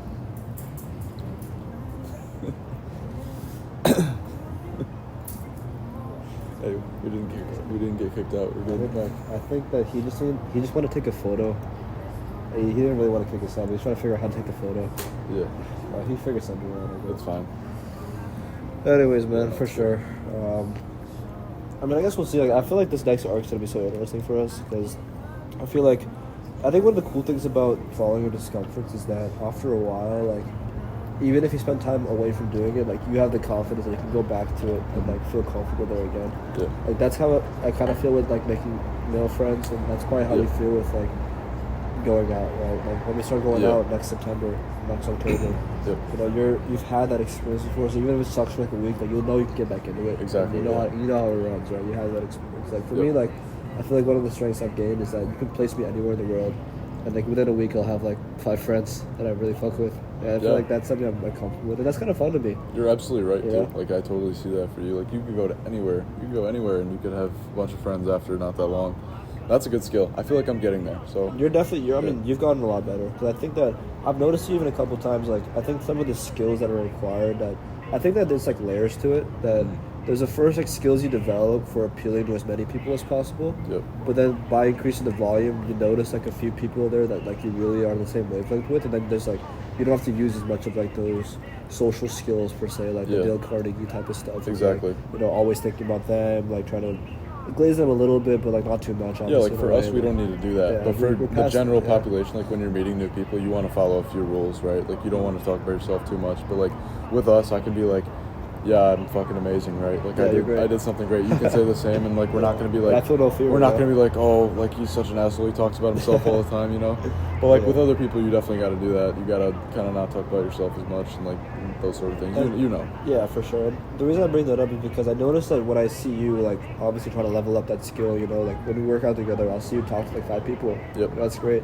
When I see you level up that skill, like, I can notice, like, the way you're talking to them, like, you're a very observant person. And, like, Yeah. you embody a lot of those skills, like, just by default, I feel like. Yep. You are a curious person. Yeah, I'm so- like not naturally thinking about this stuff all the time. Like I've read over like how to do this stuff, but like when I'm about to approach a guy, I'm not like, yo, I need to not talk about myself. Yeah, right? but I Like, don't do it's- that anymore. Yeah, like it's more Yeah. natural. But you got to learn it first, and then you can implement it. Yeah. Like you can't just go right into it because you don't have that knowledge, right? Yeah. Especially if you didn't have like a normal childhood in a certain sense. Like, social-wise? Yeah. Like if you didn't have as connected as a childhood as some other people, like I feel like I had a pretty decently connected childhood, That's but good. but not as much as I would have liked, you know. So I mean, and you develop those like social deficiencies in a way, and so like you got to kind of correct them over time. You know what I mean? Yeah, for sure. But yeah, it's really amazing, man. Like I think that I see that you try a lot. Like I think when I talk to people now, it's like I feel like something you said before about like the urge in terms of talking to guys. I never really thought about it that way, but I think it's really true that I only talk to guys if I feel the urge to. But it's almost the percentage is almost like 100%. Yeah. And I never really thought about it that way, but even if I was thinking back to my workout today, I probably felt like maybe 8 or 9 urges to talk to a guy, and I just like followed through with all of them. I remember there's one example where I was deadlifting in front of these 2 guys who were squatting, and one of them had just hit 215, and you know he went down, he paused for like 2 seconds at the bottom, and like he was just so quick, his depth was amazing. Yeah. And I was like, damn, that's really good. So Was I it that gave, ginger guy? you were there? Was it the ginger guy or no? I can't remember. Okay. I'm just so bad at asking. like remembering small details. Yeah, about because people. like I know someone who's similar to what you're talking about. Really? Yeah. Continue. You're He good. pauses on the bottom. Yeah. He might have been ginger. He had some Hebrew name. Oh, well, definitely wasn't him then. Okay. So I gave him a fist bump, like, yo, that was good shit. And I overhear him talking to his friend. He's saying that he's something about his PR, like he wants to hit 225 at the end of the school year. Yeah. I saw how quick 215 moved. Yeah. I saw his pause in the bottom. I just had the urge of telling him, bro, throw 225 right now. Don't wait till the end of the school year. Yeah. Did you tell him? Yeah, I did. Good shit, man. And he said, okay, I'll do it. And he moved to 25 like cake. Yeah. I'm like, bro, what you holding back for? And he's Was like, he "Oh." like happy? He was so happy. He's like, thank you so much, man, for pushing me. Because he wouldn't have done that without you. Like think about that. Yeah, he wanted it, man. And I also felt so happy. That's what I finished with. Let's pick it up, so.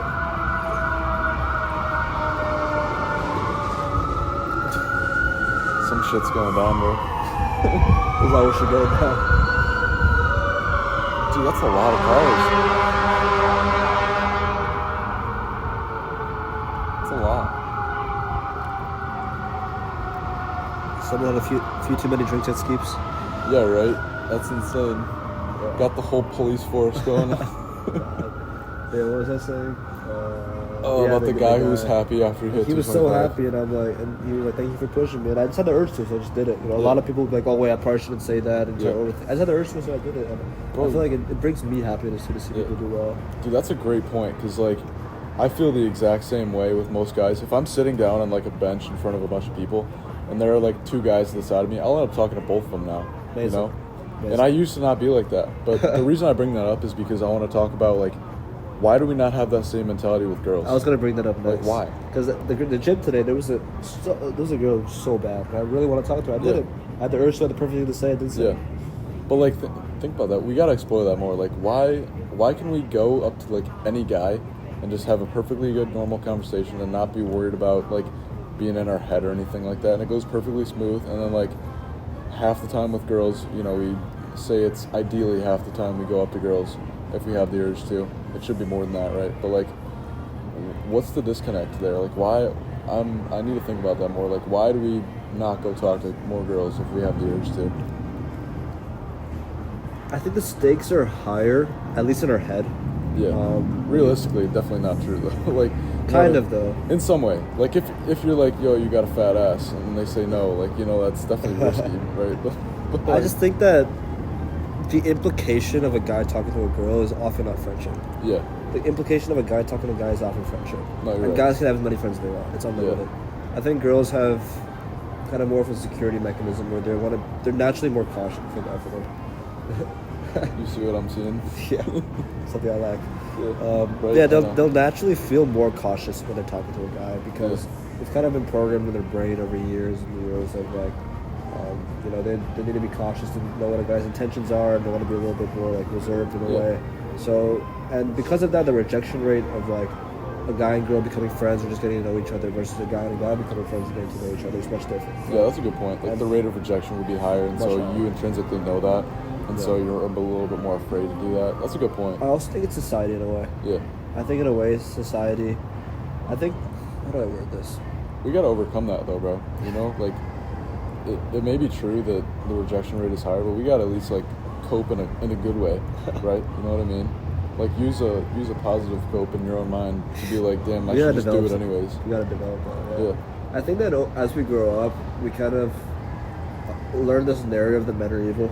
I think it's ingrained in a lot of the media that we kind of consumed growing up. And Yeah. there's many examples of that. If I think back to like, things we had to read in high school, things Yeah. like that, and you know, Like everything is the white man's fault and shit yeah, like that. Yeah. I think that's a big narrative, and whether that's true or not, that's what I'm arguing. But what it does to our brains as people is really what a point I'm Yeah. trying to make is that I think it pushes it too far where we think that like somewhere even inside of us it builds that insecurity there that Yep. if a guy's talking to a girl, like maybe I'm an evil person. Like it almost kind of like society Feel guilty a little bit. disincentivizes that because you're so scared. Oh, what if she thinks I'm abusing her? What if she thinks it's a hate crime? Like all these like this media narrative as we Yeah. grow up kind of gets ingrained as an insecurity where Yeah. it's a lot more fearful because I think that society's shifted more into where like women have more control than men now. Yeah. In a social setting, whereas in the past men definitely had more control than women. Uh-huh. I'm not saying one or the other is better. I think there's like a balance in terms of like understanding our natures and like understanding the balance of that. Like obviously, men have abused power in the past, but so have women, right? So 100%. I just think that I mean, yeah, if you think about it, like both sexes abuse power frequently. You know, Definitely. it's just in different ways. We've seen like that. for men, it's more in like, you know, Physical. controlling the world type way, but for women, it's more like controlling men. You know what I mean? they're really good at it. Yeah. They're like master seductresses. Dude, seriously. We've seen that with one of our friends over here. The one in Big God. Yeah. I really wish we could talk about it on the podcast. I wish we but could, man. We just can't. Has he been on here or no? Nah, I asked him to, but What did he I say? feel like my success rate with people coming to the podcast is like 60%. Okay. If I asked them, and it's nothing personal. Like a lot of my closest friends have never wanted to come Yeah. on because a lot of people just like don't want to post things online. Yeah, absolutely. So, but yeah, he was also given the offer and did not reciprocate. But Yeah. No, that's interesting. this is autoplay. Wait, is this? This is It's some Kanye song. this is late registration. Hold on. Oh yeah, it is. And I heard him say. All right, what are we gonna turn on now? Let's play "Please Please Me" by the Beatles. Oh yeah. So we go from Kanye West to the Beatles, and then we play Bob Marley after. Yeah, that's quite like a interesting setup there. I wonder if I should like pause this. Oh, you mean like the whole album? Yeah, please Okay, do, yeah. yeah. I wonder Dude. if I should like pause this audio file and like start a new one, just in case something goes wrong. We don't lose the whole audio file. Yeah, that's fine. Go for it. 17. 7 deep or He's- 17? He's 17. He's catching a case. Damn, bro. I thought he said 17. Maybe it is. Wait, no, 7 deep. Wait, let me look. I swear it's 17. She was just 17. John, let me catch the case, bro.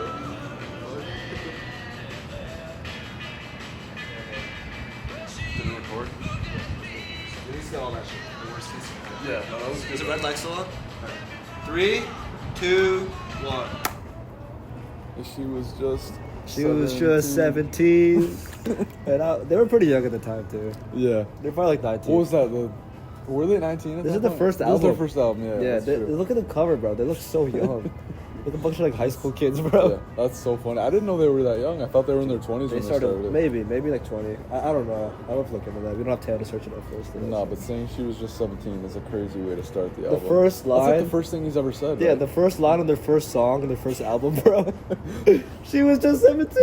The whole fucking Beatles saga Uh-huh. starts from there. Yeah, no, it's so Crying, funny. the next 13 albums crying about girls. Uh-huh. maybe that's why he's so sad about it, because he's got a case, bro. Like, Yeah. oh my god. Yeah, Nah, I actually listened to this whole album the other day. Really We recently? both been on Kanye and the Beatles. Dude, recently, they're like man. the best two in music. Yeah, like recently, that's what we both been on. I also got Yeah. Trap Called Quest in there too. I've been like streaming hell of Oh, this. yeah. What else have I been on? Cardi, I guess. But, yeah, I mean, I like his old shit. Dude, it's gonna be hard for me to get into music. Cause oh like, yeah. I feel like it was easy for me to get into like Whole Lotta Red and like all those beginning Yeah. albums because it was mainstream at the time and I listened to Right. that stuff, so it's easy to get into it. Now there's so much resistance into getting into it that it's hard for me to. Yeah. I don't think I'll ever enjoy music like you do, but Yeah, I mean, I don't enjoy the whole thing, but I just like it as gym music and that sort of thing. That's fair. That's pretty much all it is. Like, I'm not gonna listen to Cardi as I'm studying or something like that. You know what I mean? yeah, Yeah. that's fair. What were we talking about before this? The Beatles. Before music. What were we talking? Oh yeah, like the guy who you invited on the podcast who, who said no. Starts with a J. I Yeah. cut that out. Just remind me. Yeah. God, that sounds fucking name. The name drop is crazy. Yeah, no. No, but yeah, we were talking about, that guy and Oh yeah, seductresses, power. yeah, Oh, that was a good manipulation and conversation. why women are better than that typically. So going back to like the question you proposed, I think that narrative also makes us a lot more fearful. Yeah. Which I guess is another question I have for you, which is, do you think men were always such pussies? Like, do you think men had? Because some of it's primal, right? Yep. We definitely, the fear of going up to a girl is primal for sure. Yeah. But do you think that men were better at going up to a girl in the past? Absolutely, and I'll explain why. So it was less punishable if a man did something like, go up to a girl. You know what I mean? Because it was a little bit more socially acceptable.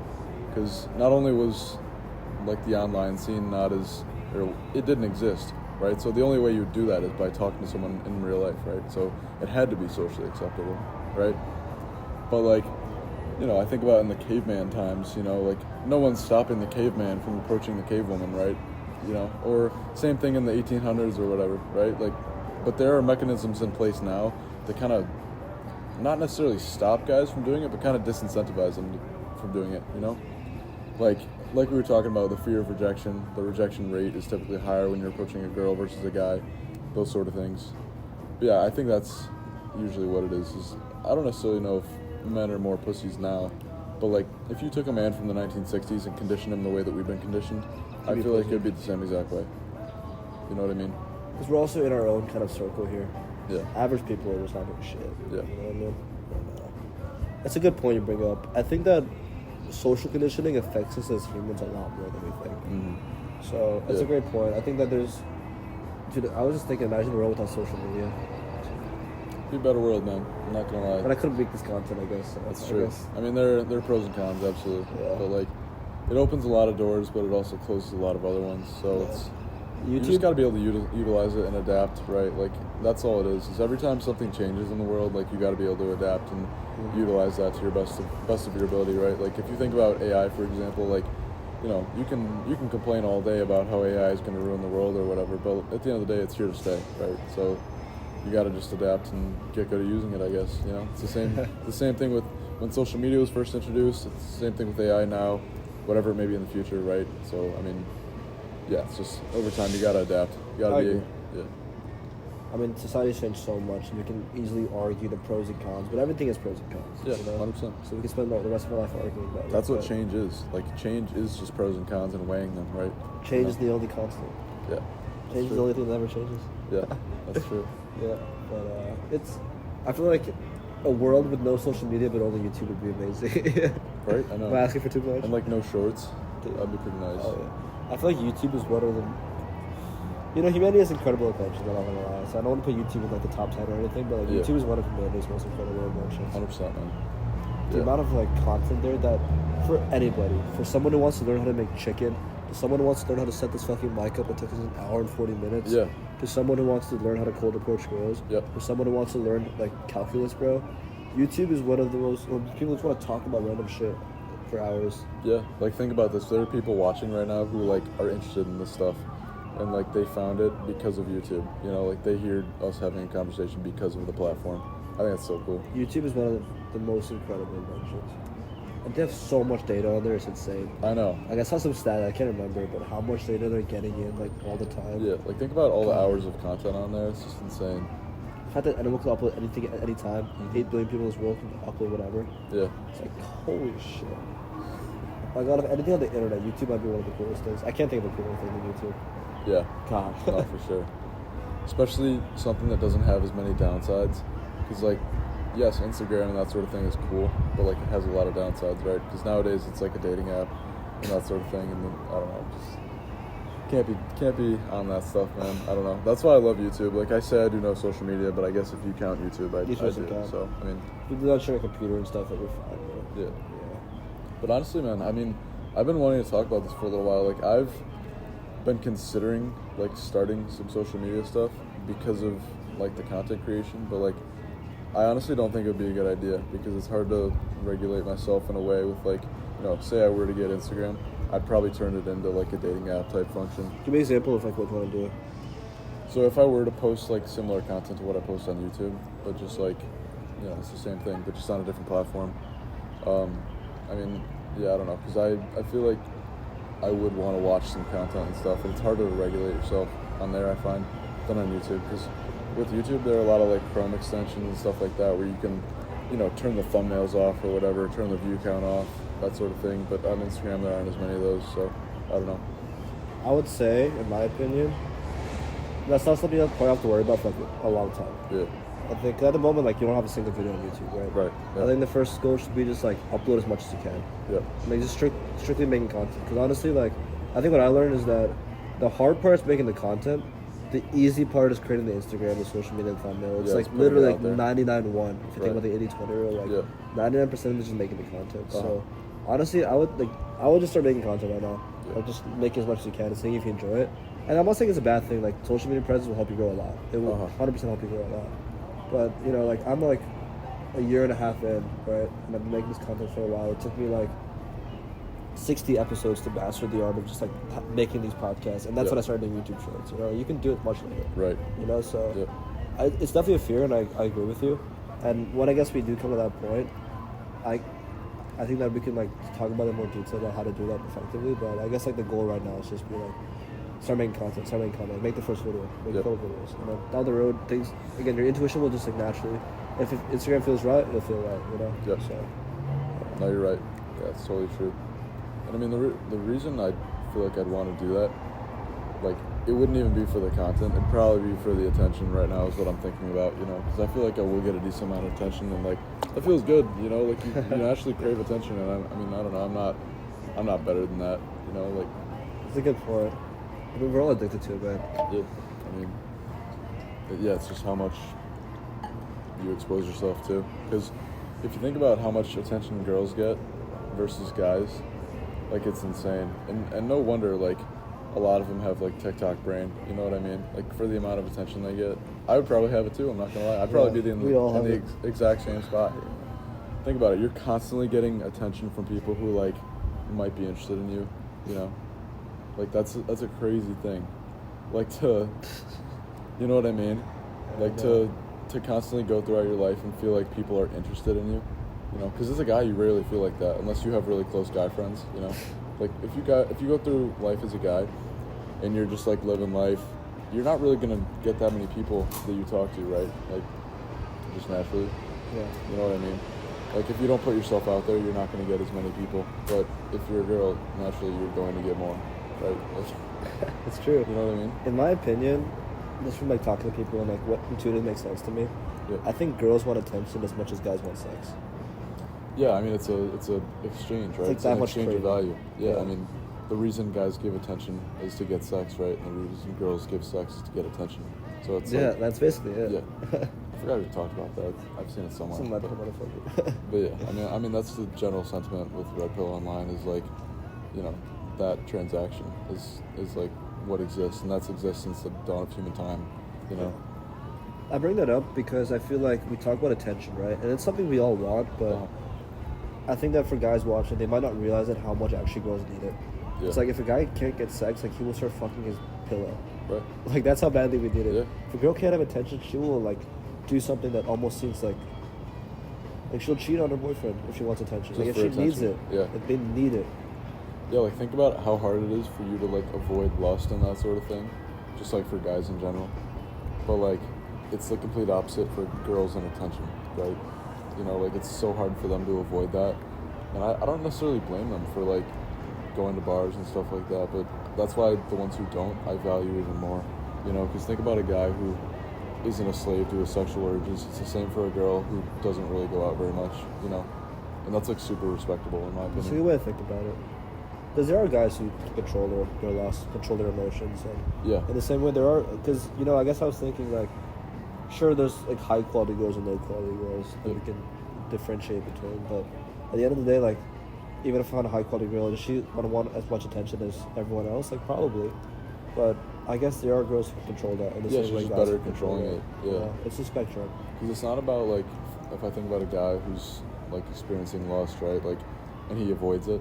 He's feeling the same thing as the guy who feels it and doesn't avoid it, right? You know. So, I mean, it reminds me of the idea of courage, right? Like, you know, fear exists in both the courageous and the man who isn't courageous, right? But like the difference is between the courageous man is the one who overcomes his fear, right? Or responds to and different. who acts independently of his fear. You know, like his fear doesn't necessarily impact him as much as the guy who, you know, isn't as courageous, right? Like courage doesn't exist without fear. Is I think the quote that I'm trying to talk about. You know what I I've mean? heard that one before. It's that the fear doesn't define you, but Yeah. your response to it defines you. 100%. Yeah. No, that's It's a good. powerful one. I remember one of the first time I heard that. Like that's when I started doing cold approach in junior year. Yeah. Is with that quote. Yeah. That quote that really propelled me at that time. That helps me with fighting, honestly.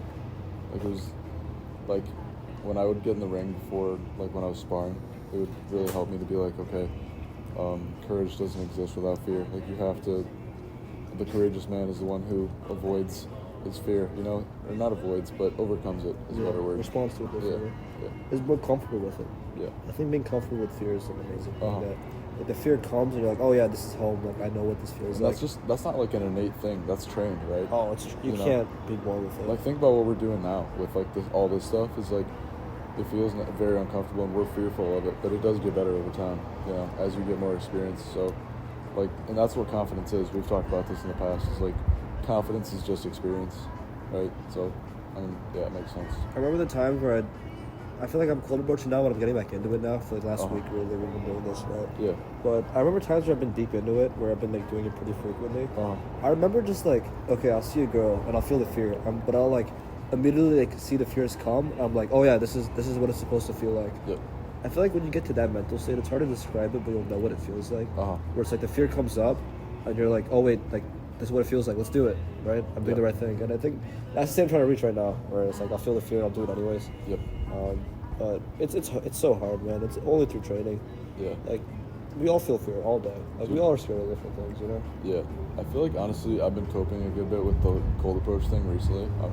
I mean, I just have to admit this. Like, I've been approaching mainly girls who I've already known and stuff like that, and you know, I mean, I may be somewhat interested in them, but like, I feel like I got to do more with girls I don't know or people I haven't been exposed to in the past because I feel like you've been doing that more with people you don't necessarily know. I'm doing both. Yeah. I mean, low-key, like, you've done a lot more than I have, I'll be honest. I've Yeah. probably cold approached, like, a couple times this week. I've been trying to go one a day to the Yeah. best of my ability, right? I think the last night one was really good one. I was really proud of that one because, like, those are two girls I've never seen in my life. Yeah. And it was just, like, a perfect thing at the perfect time. And I didn't even think about it. I just saw it and I did it. Like, it's really weird for me to do that. But, like, what happened was, like, I was outside Walgreens and I thought she dropped something, but, like, I heard something, but I couldn't tell, so I just kept walking. Yeah. But then, like, she's behind me, right? And then she's like, wait, did I drop something? I turn around, I'm saying, yeah, I think I heard something over there. And I go back with her and help her try to find it. Yeah. And then I find it in some crack somewhere, and she's, like, happy that I found it for her. And then, like, I just walk back with the two of them. Yeah. It's pretty good conversation. Like, I feel like that's so much, like, right at the moment. I had the feeling, I just did it, you know? Yeah. And I feel like that's sort of access. And those were two people I didn't know. But, Yeah. again, like, some of the times I've told you, like, why'd you do this cold approach? Like, a lot of times, like, it's maybe someone I knew, like, one person was someone I knew as well. And then it's just, like, sometimes it's easy. I think when it's hard, like, we both kind of been coping in different ways. So I'm trying to say. Like, we both don't struggle with it, but I think the thing I see in you a lot that I'm also trying to do is, like, you have a really good self-awareness. Yeah. And I feel like you're always, like, sure we cope, but, like, we're aware of it.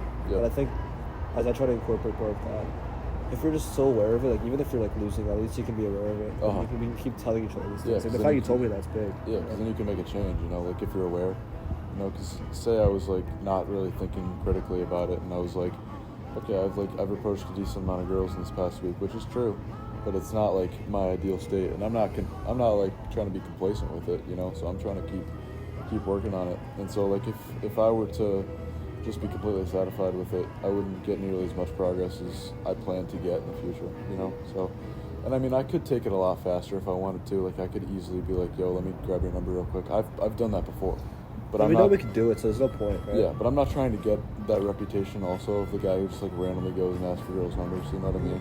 And so, I mean, that may be cope in a way, but I think that's not cool, in my opinion. Like, when you said don't poison the well, I agree with it. yeah, Really. I mean that's mainly my thought process with it. But I definitely need to try and you know, go a little harder if that makes sense. Like try and go for the outcome a little bit more, because I feel like I've been focused so much on outcome independence that I haven't been trying to get any outcome. You know? That's an interesting one. I mean, at some point you're gonna be cold approaching like so frequently that you're like, why am I not getting anything? Then you'll start to make sense. I guess you want to be comfortable first, but I think if your intuition is telling you that, then there's probably some truth in it. Yeah. And maybe for you, like, that was cope, like, don't poison the well was cope. Maybe you should go for more outcomes. And if you think about it more and it becomes intuitive sense for you, I say do it. Yeah. I think for me, where I'm at, it's like, I can know by the tone of the conversation if I want to go through with it or not, right?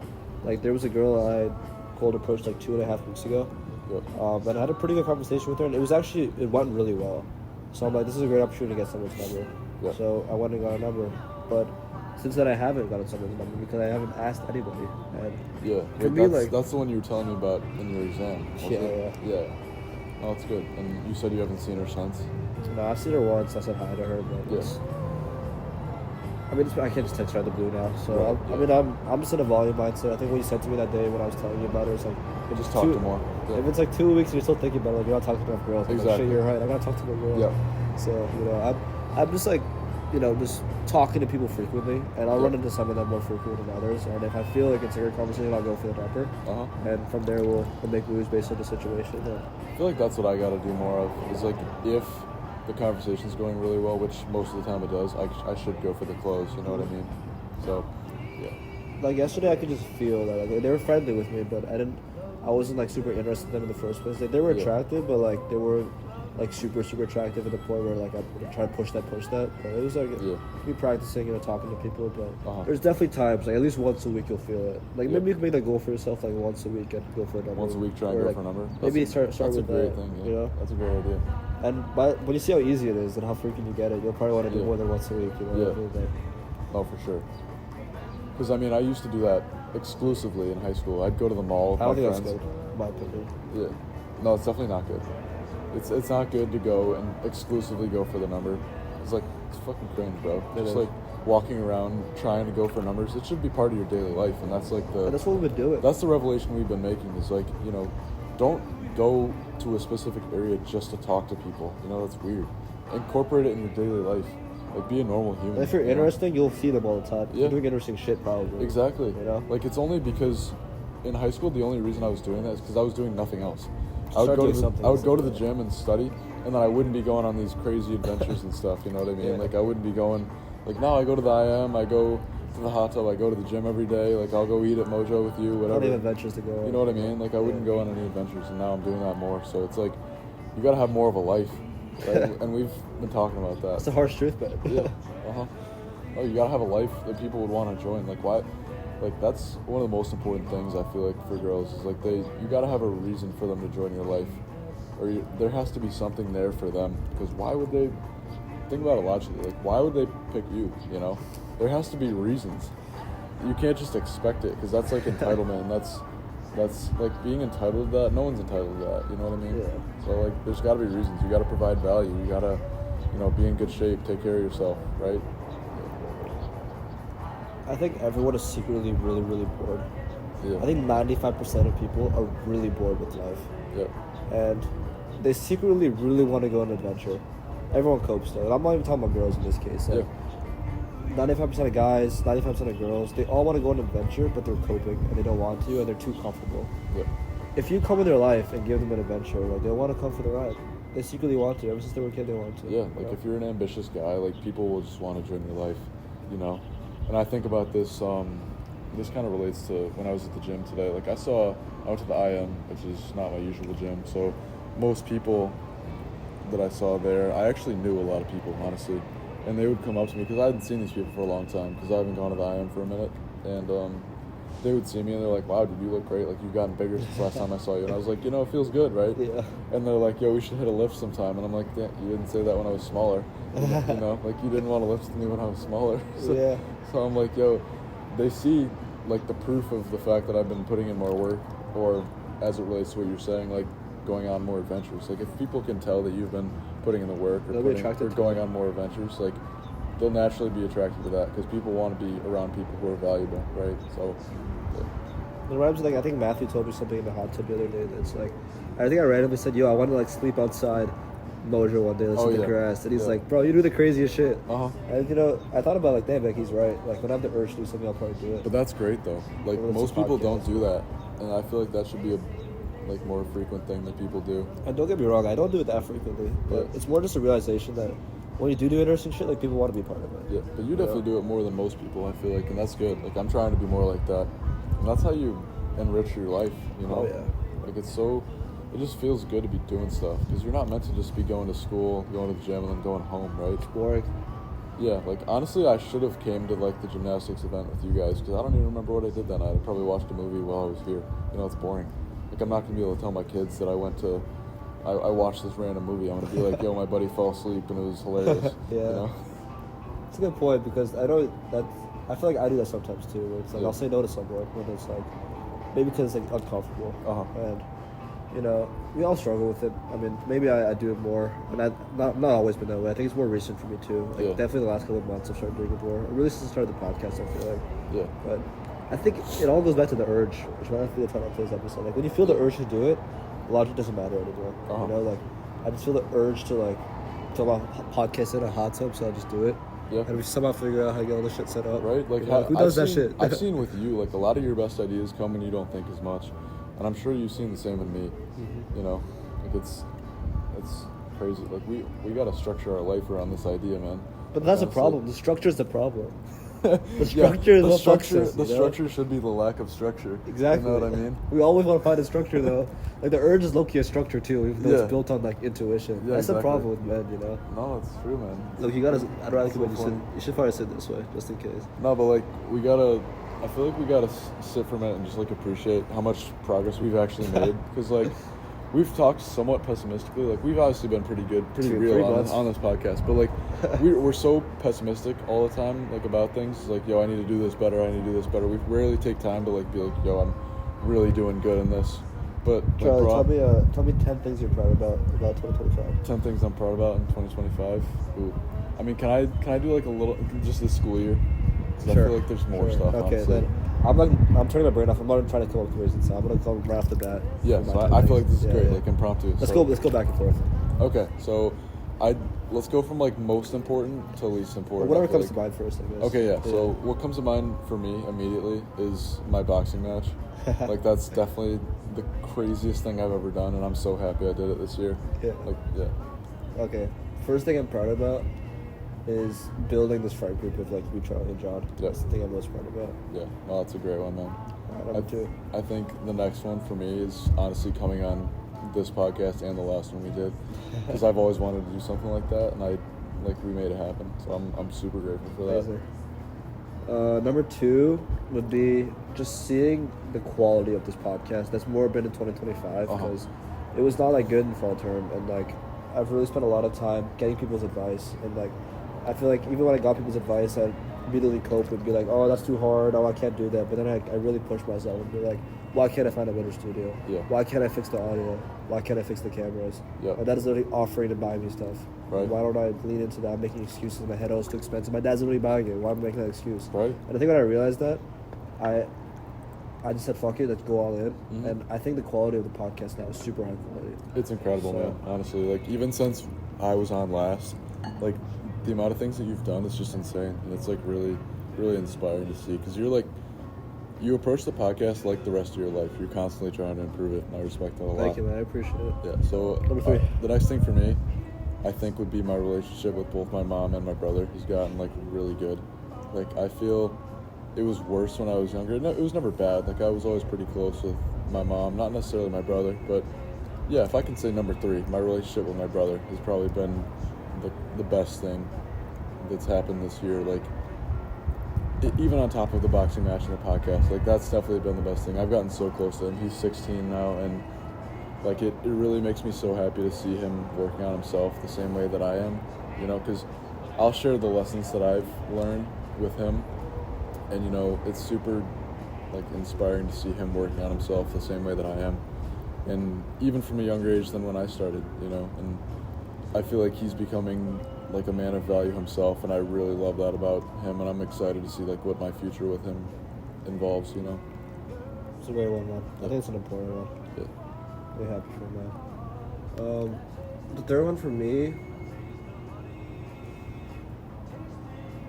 I would honestly say like feeling comfortable waking up after 9:30. Like I Wait, would, after 9:30 yeah, in the morning? dude, it would ruin my day. Yeah. It would ruin my day if I slept past 8. Just being like less neurotic about things. Like less Yeah. overthinking. I Yeah, think. Less 100%. overthinking like small intricate things. That, Yeah. like, oh my god, I slept past 8. My day's over. Like That's a good I one. used to be big on that shit, man. And I Yep. feel like I'm comfortable. Like today, I woke up a little bit later, and like I'm gonna say that's a great thing. I was sleeping in, but I think for Yeah. me as a person, like I'm proud that like I'm not sleeping in. I'm sorry. I'm That you're more allowing yourself to comfortable. sleep in. I'm more Yeah. comfortable when I do some like I mess up the routine. Yeah, you don't like punish yourself as much Yeah. when you fall off your routine. Yeah. Yeah, that's a good one. I feel like, yeah, I was never really like, you know, I didn't really care too much about waking up like at any given time, but now I'm way more like that. You know that. Like I wake up at 7 religiously. That's a great thing you can be proud of too. Yeah, 100%. That's. Is that number 4? Nah, I got to be more creative than that. Whatever can't- comes to mind. I can't take an easy one. So yeah, the next thing I definitely want to say is my diet, 100%. Dude, you're so good at that. For a long time, I did no sugar for 3 years in high school, and like I didn't really find it that hard, honestly. I'm not gonna lie. Like that's not like bragging or anything, but like I don't crave food as much as most people do. But like, so the progression I've made with food this year has been insane. Like I would cope last semester and be like, oh, I'm trying to bulk up, so I need to eat a bunch of shitty food. You know what I mean? Like ice cream and all this garbage. And the funny thing is, when I stopped eating that stuff is when I gained more weight. You know what I mean? Because I was focused more on the quality of food, which actually improved my motivation, I feel like, and my ability to be consistent in my routine. And that helped a lot, I feel like, is just having good fuel for your body allows you to have a better output in your normal life. So I would definitely say number 4 is my diet. That's a great one. Yeah. It's so important too. But we gotta We do eat this so more. much shit. We gotta do this stuff We more. should do this Just like every month. We should. Yeah, Dude, it's a honestly. great. I don't know where this idea came from. The urge, bro. No, seriously, but like, if we were to do like a mini podcast, you know what I mean, Yeah. of just like things we're grateful for, and we could post that or something. Dude, like, that'd be great. That'd be Short awesome. one. Yeah, we should do it. And We should do it doing for that your with, channel, bro. Doing that with other people. That's yeah, your idea. Let's do it on your 100%. channel. Yeah, we could do that with other people too. It's a grateful session. Because I feel like like, and it's not cringe at all. Like, this is awesome. Nah, bro, this is You great know what content. I mean? Yeah. Like, if we were to get a group of 4 guys, because guys never do this stuff. You know, Oh, you, yeah. you don't talk about this stuff. 100 with things your I'm guy grateful friends. for. Right? Yeah, And they exactly. talk about it, Just like keep it- going around. Just keep going around. I you know, know? like, the podcast is over. And like the We thing did it for is, 2 hours. the thing is, we're talking about this stuff like now, like, you know, 10 things we're grateful for in the past like year since we've been here, right? Yeah. Imagine if we said like in our whole life, you know, and we just went God. around the table with like 4 Shit you're guys, proud about. 4 guys, and we're just like, yo, We're doing this shit. Imagine how much better we would know each other. You know what I mean? We should be like next welcome week. We should do a podcast with a bunch of people, Yeah. and we should be like 20 things I want out of my life this year. Yeah. And we should like look back on it at That's the end great. of the year. Man. I love that. We're doing this shit. Dude, that's awesome. Yeah, I swear, I Alright. come with the best ideas talking to you, man. Dude, I know. Same here. Like, I don't think as introspectively when I'm alone, but when I'm with you, like, you get the ideas going. You know what I mean? Thank you, man. I'm at number- 4, number right? 4 for you, I'm yeah. at 4.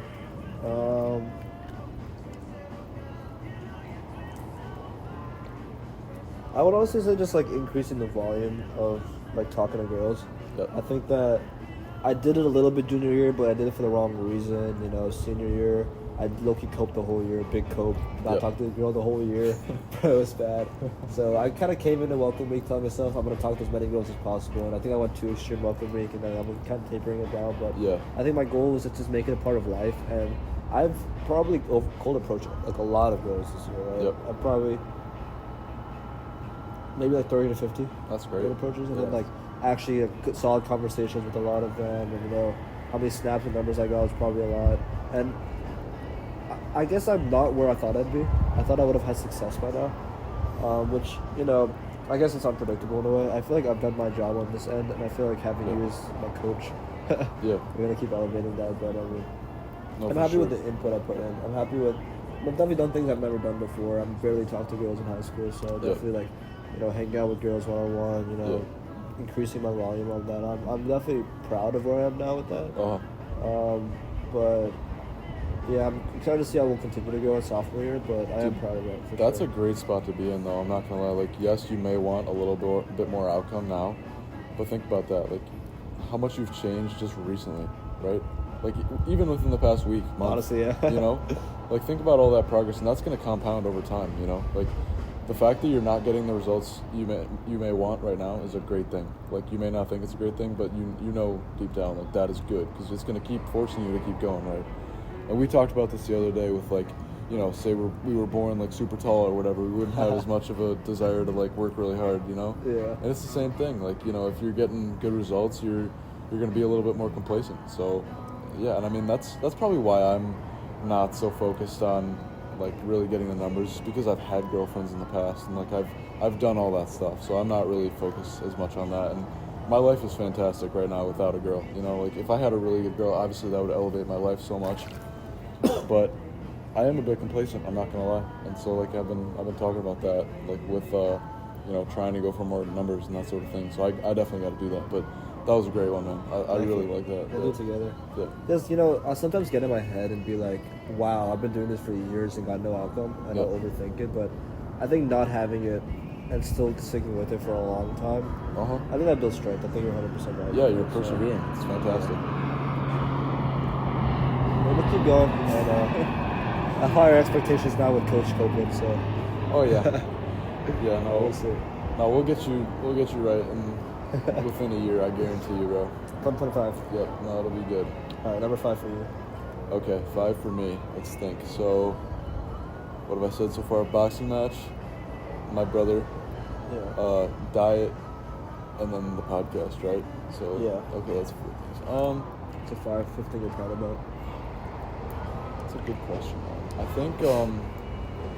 I think it would probably be my development physically, because like I've had a decent physique for a very long time, but only recently have I really been critiquing individual aspects of it, and that's allowed me to kind of elevate it even more, you know, because I was almost blissfully ignorant to my physique for a while. I was like, oh, I look great, you know, it is what it is. But yes, for most people, when they see my physique, they're like, yeah, that guy has a great physique. But like really setting new goals for myself, I feel like has been really good, because, you know, whether that's working more on my upper chest or my hamstrings or whatever it may be, and it's worked. Like, it's, my physique is the best it's ever been right now, I'm not gonna lie. And that's, like, I bulked to about 170 and now I'm just under 160. So this is where I plan to stay. So just being very self-aware with my physique has been like a great thing that's happened for me. I feel like, yeah, that's good for me. And I think along the same levels, like you're not only paying attention to the physique part of it, but also like lifestyle part of it, where it's like you want to feel good all the time. You want to do things that are good for your health long term, because we know that bulking is not good for us long term. It's just not. It's good because it'll help you build muscle, but I think you're really starting to realize that now, and you've made this shift recently, honestly, that you're watching everything you eat, from like the fucking Chipotle bowl, which you love, man. You see Chipotle every day. I know, man. So you're really dialing on everything. You're looking lean as fuck. Like, you're looking great. So, yeah, appreciate it, man. Let's do it, man. We're getting there. Yeah. I'm at 5? Yep. I definitely think it's my ability to talk to anyone. Yeah. I think Damn, I mentioned you stole mine, bro. You stole mine from the next one. Now I'll talk about that too. My fault. Well, no, we'll talk about this as like a collaborating. Yeah, with them, exactly. sure. We'll take it together. I definitely did not have that. I probably had it. Senior year, I didn't have that many friends. I barely talked to people. Fall term, winter term. Same, dude. Yeah. Spring term, I actually made a group of decent friends, but nothing like this, you know. Yeah. And but it's not even like my first point was the 4 friends I made, right? But I think the deeper point of this is that if I'm in the elevator with someone, I'll talk to them. If I'm at someone squatting behind me, I'll talk to them. If I'm walking with someone, I'll talk to them. Like, with no fear and just natural part of the urge. Now, not even insecurity, right? I actually felt that insecurity sometimes. When you started talking to that like bigger guy, I honestly felt a little bit insecure. I did in the moment. I'm like, damn, like he's beating me. Like that thought came into my head. Yeah. And immediately I'm like, okay, I gotta talk to more people. Then I relax myself. I'm like, hey, but I don't have the urge to. I'm doing it for the outcome. Yeah. And what I realized when that thought came to me is that the entire year I never did it for the outcome. Yeah. But in that moment I wanted to. That's when I controlled it. I said, no, don't talk to anyone if you don't want to. And when I did that, it went away, and I naturally started doing it with the urge again, which was beautiful. Yeah. I think it's naturally being in touch with your urge, not pushing too far this way or too far this way, like right at your edge, you know, not too far your insecurity end. But it's really that, you know, I can disagree with people and still talk to them, and voice my opinion. Like I know that typically I will not start, as you've probably noticed it, I'm more of an extreme end where I'll tend to not start arguing with people or disagreeing with people, but I feel like I still do voice my opinion on certain topics if I feel like the time's right.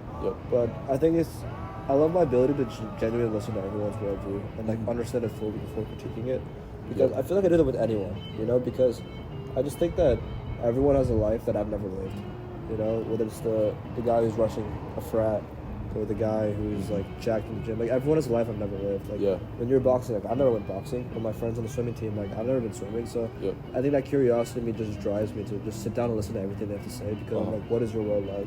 And I feel like I've applied that to everyone, even if I look at someone below me, you know, and the ego thing comes in there, where it's like, even if someone's below me, like I felt comfortable like elevating them without hurting my ego. I think I've built up my like a sense of self in that way, where it's like, you know, like someone who like goes out 3 times a week and like is skinny, like I'll still want to like talk to him and listen to him if I find his humor nice, you know.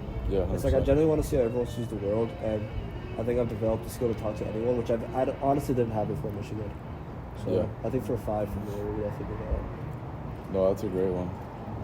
Yeah, I mean, I can build on that a little bit. I mean, the main reason why I'm talking about this one is because, like, you facilitated it a lot in me to do that. Like, if it weren't for you, I'm not gonna lie, like, I probably would still be not talking to that many guys, I'm not gonna lie. But you made it almost seem more normal. And, like, it almost wasn't, it's not like a socially acceptable thing to really do, you know, nowadays.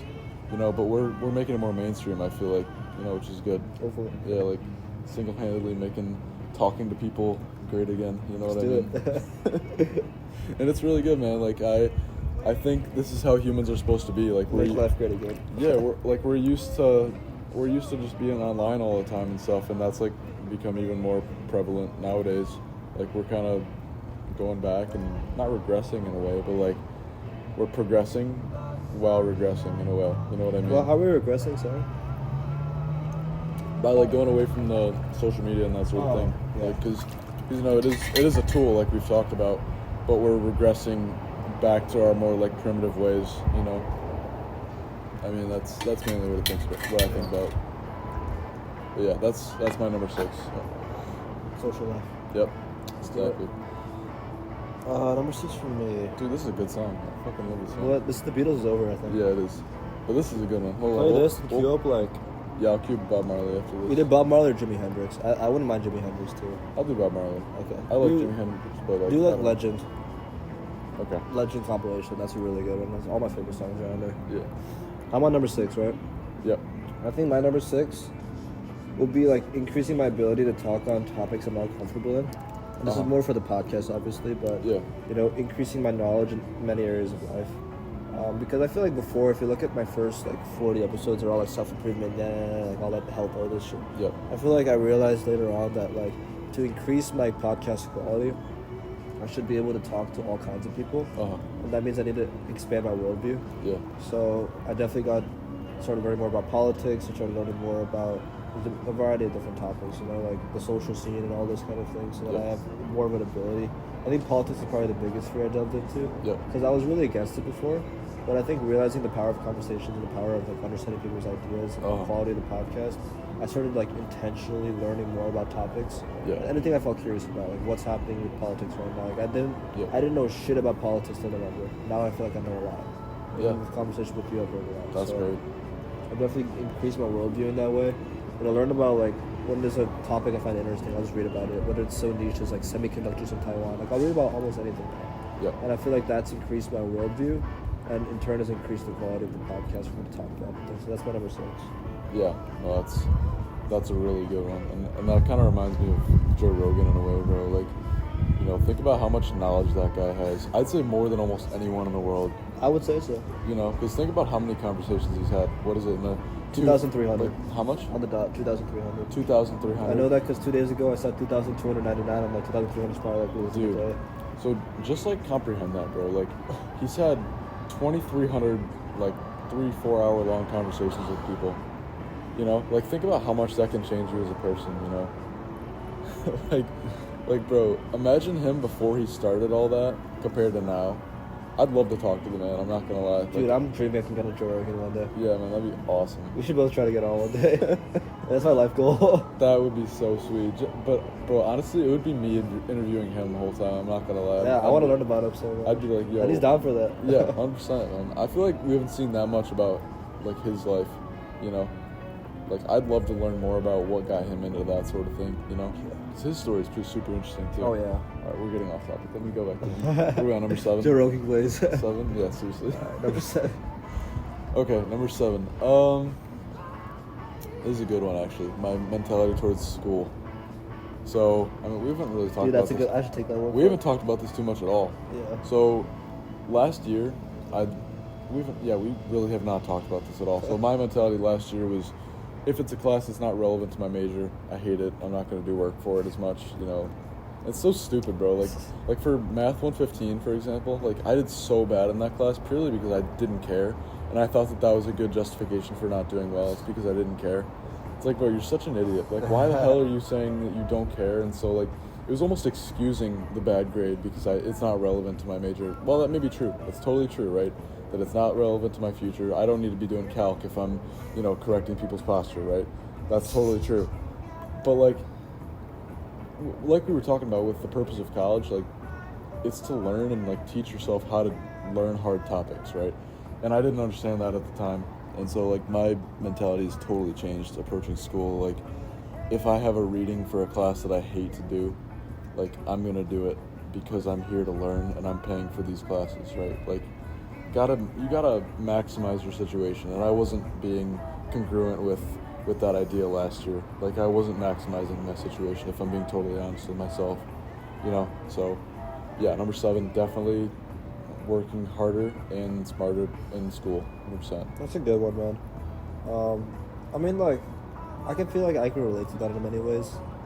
I had that same mindset as you, where college is a scam, like school is a scam, and all that stuff. But I feel like if you look into the value of things that people are teaching you, there's a lot of cool stuff you can learn. Yeah, 100%. I definitely have increased my appreciation for like the EECS classes I'm taking here, Yeah. the software stuff I'm learning. But I mean, I feel like learning is such a great experience too. When you get to learn things and you got to do assignments, it is fulfilling. And you know, you're definitely a very driven person. I can see that. You know, you're always at the Knies building or Hatch or something really worked on, and you're good at working for periods of time without Yeah. distraction. And I guess applying that to all areas of life, even math to fit 115. Yeah. It's a great improvement. It's a great one. I honestly can't say I relate because I don't care about a class. I will not do it. Yeah. Like German fairy tales or something. But Yeah. I think for the most part, I respect it a lot. So. Yeah. I think your ability to be successful has a lot to do with how many like mundane tasks you can do, because when you're older and say you're running a business, you're not going to want to do a lot of stuff, but like if you've trained yourself throughout your life to do things that you don't want to do, like you're going to be in a way better spot than someone who only did things that they did want to do, right? And that goes to the idea of discipline versus motivation, right? Like if you're consistently disciplined to do your work, you're going to absolutely beat the guy who's only doing his work when he's motivated, right? Yeah, so I agree with that.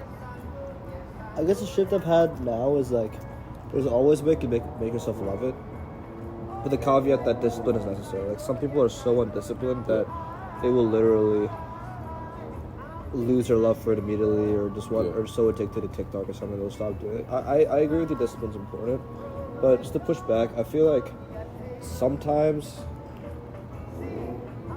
there's always a way you can make it enjoyable. I think I'll give you an example.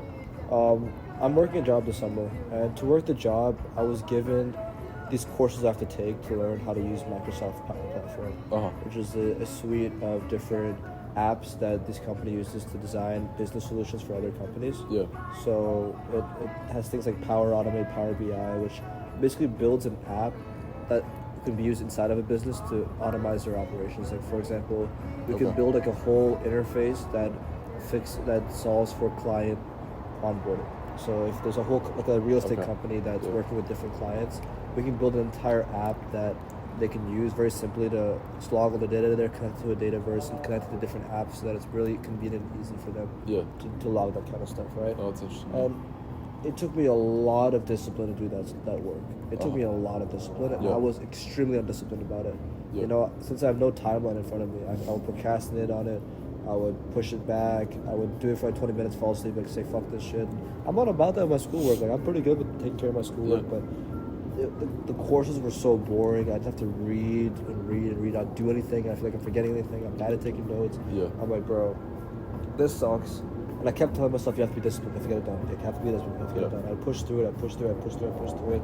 But no matter how disciplined I was always behind. I would always find an excuse not to do it. I'd always do something else because I just hated these boring courses. And for months, my dad would keep calling me like, why are you not making any progress on this? Like, you're working a job this time. I'm like, no.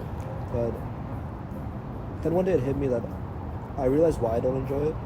And I thought to myself, like, how can I enjoy this? I enjoy working on projects. I love that. So I thought to myself, I went to ChatGPT. I told him my situation, that I hate this stuff. I gave it a list of all the courses I'm taking, all the descriptions of them. I said, I don't want to read through all this stuff. Just give me a project to work on, and so I can learn along the way. And it gave me a very difficult project to work on. And now I'm actually having so much fun working on it. Like I'm just like putting things together, and I'm confused about something. I'll go and research it, learn about it. I'm like, oh, that's how it works there, because I can see it all in action now. So I'm actually building a client onboarding process now, and it's like a long project and it's difficult, and I don't know how to do all of it, but I'm learning along the way, and now I enjoy it so much. And I just say that because I feel like it's sometimes like nice to say, oh, discipline's all that matters, but I feel like sometimes, it's you can always reframe something to kind of hack your way to enjoy it. And I've just noticed that because sometimes I push through mundane things, in a way though, I can see where your point is applicable, because in some things in life, like, you have to do it. Like there's sometimes there are gonna be things you can't avoid, whether it's like bills you gotta pay or like mundane tasks. And I feel like there's a strength in being able to do tasks that you don't want to do, like doing hard work when you don't feel like it. I think that's a really difficult one that people struggle with. So I think that's also a skill that needs to be developed, and there's definitely ways to develop that skill. But I think a lot of hard tasks can be made effortless if you reframe it. So. And I mean, that's not even really a pushback, because I totally agree with that. Like that's pretty much what I'm saying with the discipline is, like, you have to make it enjoyable to a certain extent so you can remain disciplined with it. And I think that's pretty consistent with what you're saying. I agree. What number are we on? I think 8. Did you just go? I think I went first, right? So, you just did. I'm on 7. Because you just get so your 7, thing was you enjoy schoolwork. Okay. My 7.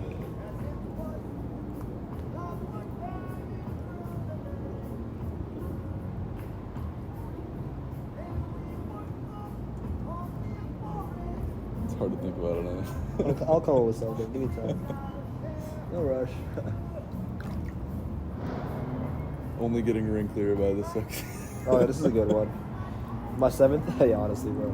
It's actually kind of related to what I want to talk about. So, my seventh one is like really liking how I look.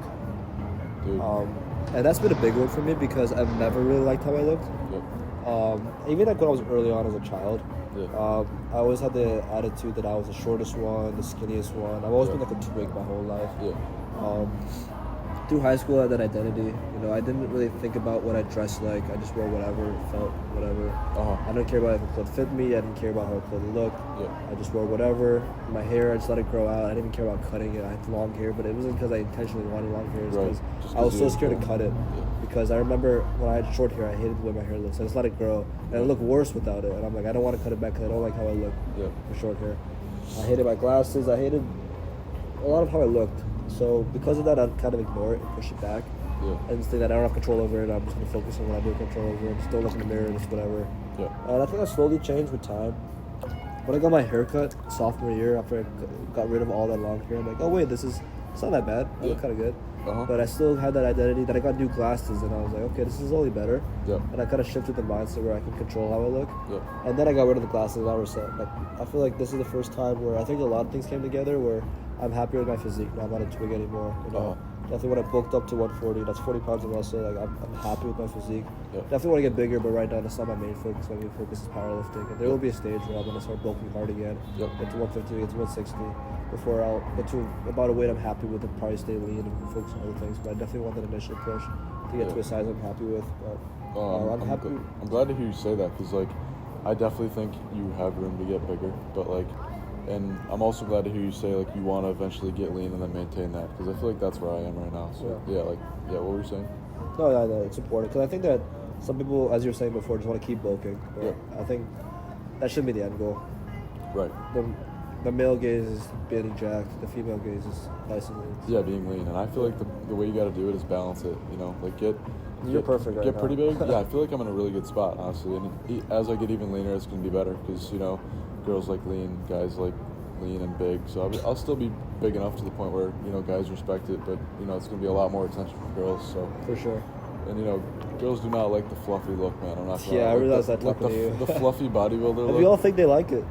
Right? I know guys think just because like another guy's complimenting your physique that attributes like, or that equivalent, fuck, that like equates to, the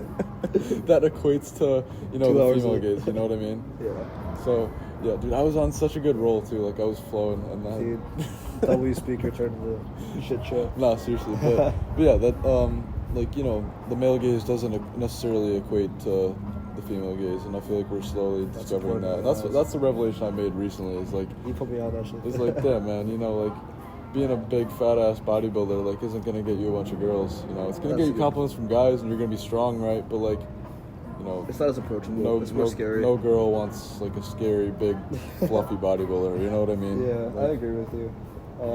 Honestly, I feel like their attitude toward things matters a lot more. Yeah. Like they want someone who's like pretty clear about what they believe. Right? Yeah. Like this whole I feel like that tells you a lot more about like, the values of another person than just like the physical size. But Yeah.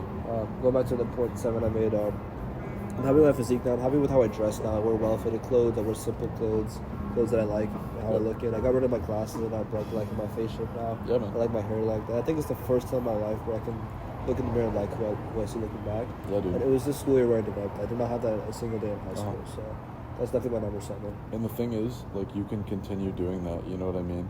Like, I thought I was in that position where I was really happy with everything, but, I just recently spent a shit ton of money on a lot of clothes, right? And I love it even How more. much money you drop? It was upwards of $1,000 at this point. So, I mean, but it's like really nice stuff. And It'll last you for the rest of your life. It was needed, exactly. Like, I'm not going to be fucking growing anymore. So it's like, I'm going to have this stuff for a while. Like, I'm planning on staying, like, similar to this size of muscle, so everything's going to be about the same from now on. So it's good to invest in yourself, I feel like. So, yeah, I mean, and going back to what I was saying, like, for you have so much room left to improve in that way. Like, I still do too, like with clothes, like you can always look better in clothes and that sort of thing. And, you just got to keep staying hungry. Don't be like complacent. And I know you're not going to be, but like be satisfied with how you look, but like always be focused on improving. You know. There's always and I feel like you definitely embody that mindset too. I appreciate it, man. Yeah. So, all right, we're on number 8 for me. Yeah. Okay, so Running out. dude, we're making our way through. We got to some really cool topics. We have, honestly. This is such a good idea. I know. Yeah. All right, so okay, number 8. Yeah, I will have to think a little more. Take for your this one, time. I'm not Like, gonna I take lie. my time and I come up with a good one. So Yeah. So. Oh yeah, I have a good one. So I have 2 that I want to talk about. I might save the other one for later. So I'd say my anatomy knowledge. Like, this is a little bit more of a boring one, but like. yeah, if you're proud of it. But I'm genuinely proud of my anatomy knowledge. Like, I've worked really hard on it recently, and I'm planning on being a TA for anatomy next semester. And like, I'm super proud of that because it's notoriously a hard class. Like, a lot of people say that they don't do well in that class, and I have a high A right now, so I'm super happy about that. Let's go, Like, man. and it's, We should do a whole podcast about anatomy. dude, that we totally 3 could. hours on we, that shit. We totally could too. All right, yeah. So that's just a quick. That's a good one. A I like quick it. little one. Yeah. Am I number 9? Yeah. No, am I number 8? No, you're 8. Yeah. I'm running out, bro. Fuck. Got 12 or something. This is. It's a cool one, but it's, I guess, not that special. But I'm proud of my music taste. Dude, yeah, that's a really good one. I feel like I've gone through some evolutions in music taste where sophomore year is the first time I felt proud of my music taste when I got into soul sample rap. Yep. Senior year is the time I first deviated from rapping on the rock. This year I've gone to almost anything you can think of. Dude, you where really have. It's pretty much wherever I'm at, I'll be listening to albums. I'll just ask anyone for recommendations. Uh-huh. Literally every day I'm in the gym, I throw in a new one, whether it's like 2001 by Dr. Dre or the Yep. Beatles or Jimi Hendrix. Pretty much anything, man. And Oh, that's a great one, man. I do love it. love the Someone's having a hell of a night. What even makes that noise? Like, They take the silencer off. As far as the car, they take the silencer off. So yeah. yeah, because they love the sound. I don't think that sounds that good though. I'm not gonna like if I was driving something like that. I don't know. I would go crazy. I'd want it to sound a little better than that. Yeah, smooth and nice like a Tesla or something. Yeah. Yeah, but dude, honestly, like part of like I enjoy life a lot more because of music. Like I can listen to almost anything and appreciate it. 100%. You know, I can listen to 21 by Adele or Tribe Called Quest or Yep. anything, and I love that part of life. I feel like it colors life in a special way. It absolutely does. Wait, was it you that told me that like you went through a time where you didn't listen to music? Was that? Yeah, I was that did. you? That was not even that far back. It was like a year ago. Yeah, I mean I've talked to other people who said that, but I thought you said that. So yeah, that's that was interesting. me. Yeah, the transformation is crazy because I'm sure. No music to all music. Yeah, I'm sure. Like, if you were to go back to your former self and be like, "Yo, what the hell are you doing?" You'd I wouldn't probably- say that though. Really? Because I feel like I'm really proud of that era too. That I was able to discipline myself to Interesting. do it. Okay. They're both unique in a way, right? Yeah. No. But I'm glad I did because at the time I really wanted to, and I followed the urge. So I'm Yeah. kind of proud I did. So. Okay. Yeah. No, I like that. I like sticking to your guns. It's good. Yeah. Wait. So am I on Nine. number 9? Yeah. Okay. So. Damn, I had a good one. Okay, I guess I can just put this one at number 9. And then I can think of another one later. So, honestly. God, sorry guys. Jesus. All right, so number 9. I'm Honestly, gonna start a new one. You can think a little bit more. yeah. Okay.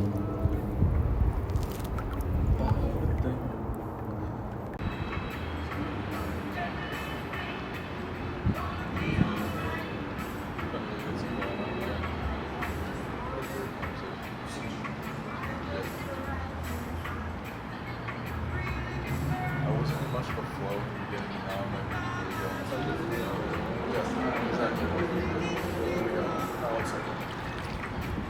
3, 2, 1. Okay, so Number 9. number right? 9, it's a little bit more of like an intimate one. I'm not gonna lie. So honestly, number 9, I'm probably gonna put some bullshit at 10, but this one I want to make sure I say it. So I'm incredibly grateful for our relationship.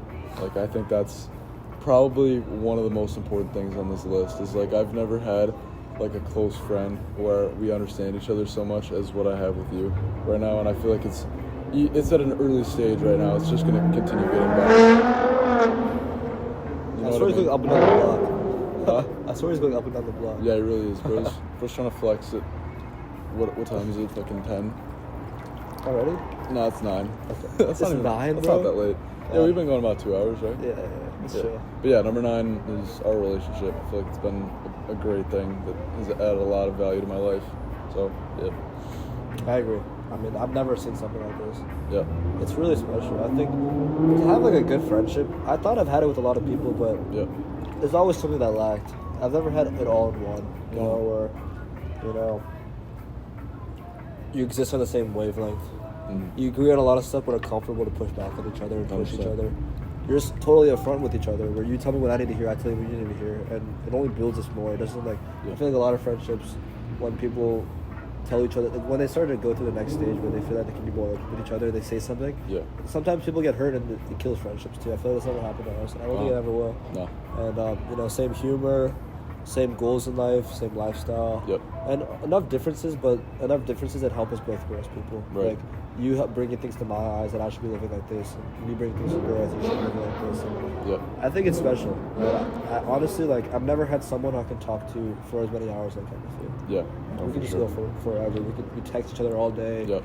On FaceTime, we could talk forever. And No, I think it's seriously. also important that we sometimes take breaks from talking to each other for a while too. You know, Yeah. I think we both agree on a lot of things, and that helped us it's helped us grow a lot as people. Like, the last few Yeah. months of growth has just been because of like For sure. both of us. I'm trying to think of where I'd be in life I haven't met you, man. Dude, I know, same. I'd probably still be going to the gym and like not talking to anyone. I probably wouldn't talk to any chicks. Yeah. No, it's really good, man. I'm happy. I'm very happy with that. It's a good one. What, number 9? Yep. This is something I'm proud about that honestly I think you helped me solidify. I'm proud that I still haven't drank yet. I'm really proud because I came into school year telling myself that if I really wanted to, just go for it, whatever. Yeah. Because I think that came from I was pretty against it before for health reasons of longevity and my pride and the fact that I never do it. Yep. And then coming to school year is also some time where I told myself experiences are important. So get out of your fucking routine and do something with your life in college. So Yeah. I told myself. And I didn't have a plan of what that'd be, but I kind of told myself, like, follow intuition. And, Yeah. you know, I told myself that I wasn't that good of it at the time. I was still getting a 7 a.m. every day welcome because I was so locked in my routine. Yeah. And I remember, like, some guy in the dining hall was like, why the fuck are you awake right now?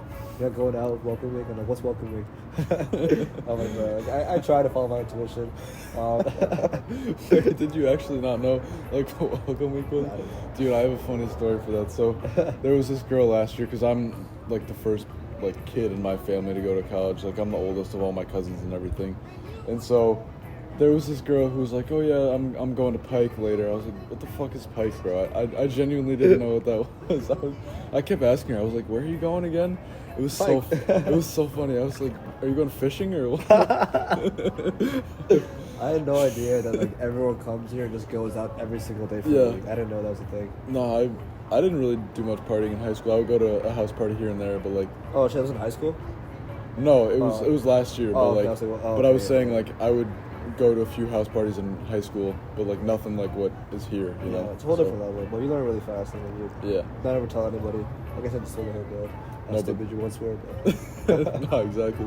It's fine. It's fine. No, but that's a great one.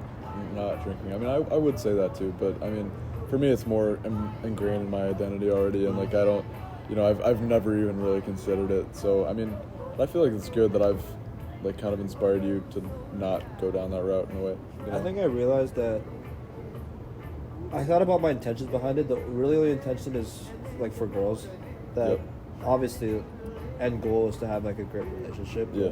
For experience maxing, I told myself do a little bit of everything. You know, go out, Yep. do that, go live that life, date, like meet girls. And I think when I got here, I was pretty surprised when like every girl I talked to welcomed me was going out. Yeah. I'm like, wait, you seem so innocent and nice. And you're going Right? out and partying too. I know. Then I realized that the whole world's like this and like. Coming to college is when I really realized how the red pill is like really real with pretty much 99% of people. Dude, we got to talk about this more. Like, We'll get into the next yeah, conversation. we should talk about that after we finish the list. That's the number one topic we got to talk about. Okay, remind me. I want to talk about red and black pill at the same time. Okay, Like, let's are do you it. familiar with both? Oh yeah, pretty much. Okay, we'll yeah, talk if about not, it. I'll tell you what I explain. think, what I understand. Yeah. But yeah, I think the thing with not drinking is like I was never planning on drinking. Okay. It started to shift as the school year went on, just for the experience of it, just for getting with girls. Like, I never saw myself. I'd probably quit after a while is my thing. Yeah. I'd probably do it a couple times for the experience. Yeah. But at the end of the day, I think meeting you solidified that you don't need to do that for that experience. Like, Right. you've gone plenty of house parties, you've gone with girls. Like, Yep. That's when I clicked in my head that like, what does alcohol do? It does one thing. It Right. lowers your self-conscious. Exactly. So why can't I build that myself? Exactly. Right, And so- you totally get it. That's what most people don't understand. you know, or they do understand it and they kind of just want to get around it, you know. So I mean, that's great. Like if you can go in an environment totally sober and like have a good time still, like I respect that a lot, you know. And that's what we're focusing on a lot, because what it comes down to is building in like genuine self-confidence, and you're not going to do that by masking your experience and like you can't even remember what you did or who you talked to the night before. You know, I'd rather go out and truly understand like what's going on and like have more of a sense of genuine confidence with what I'm doing.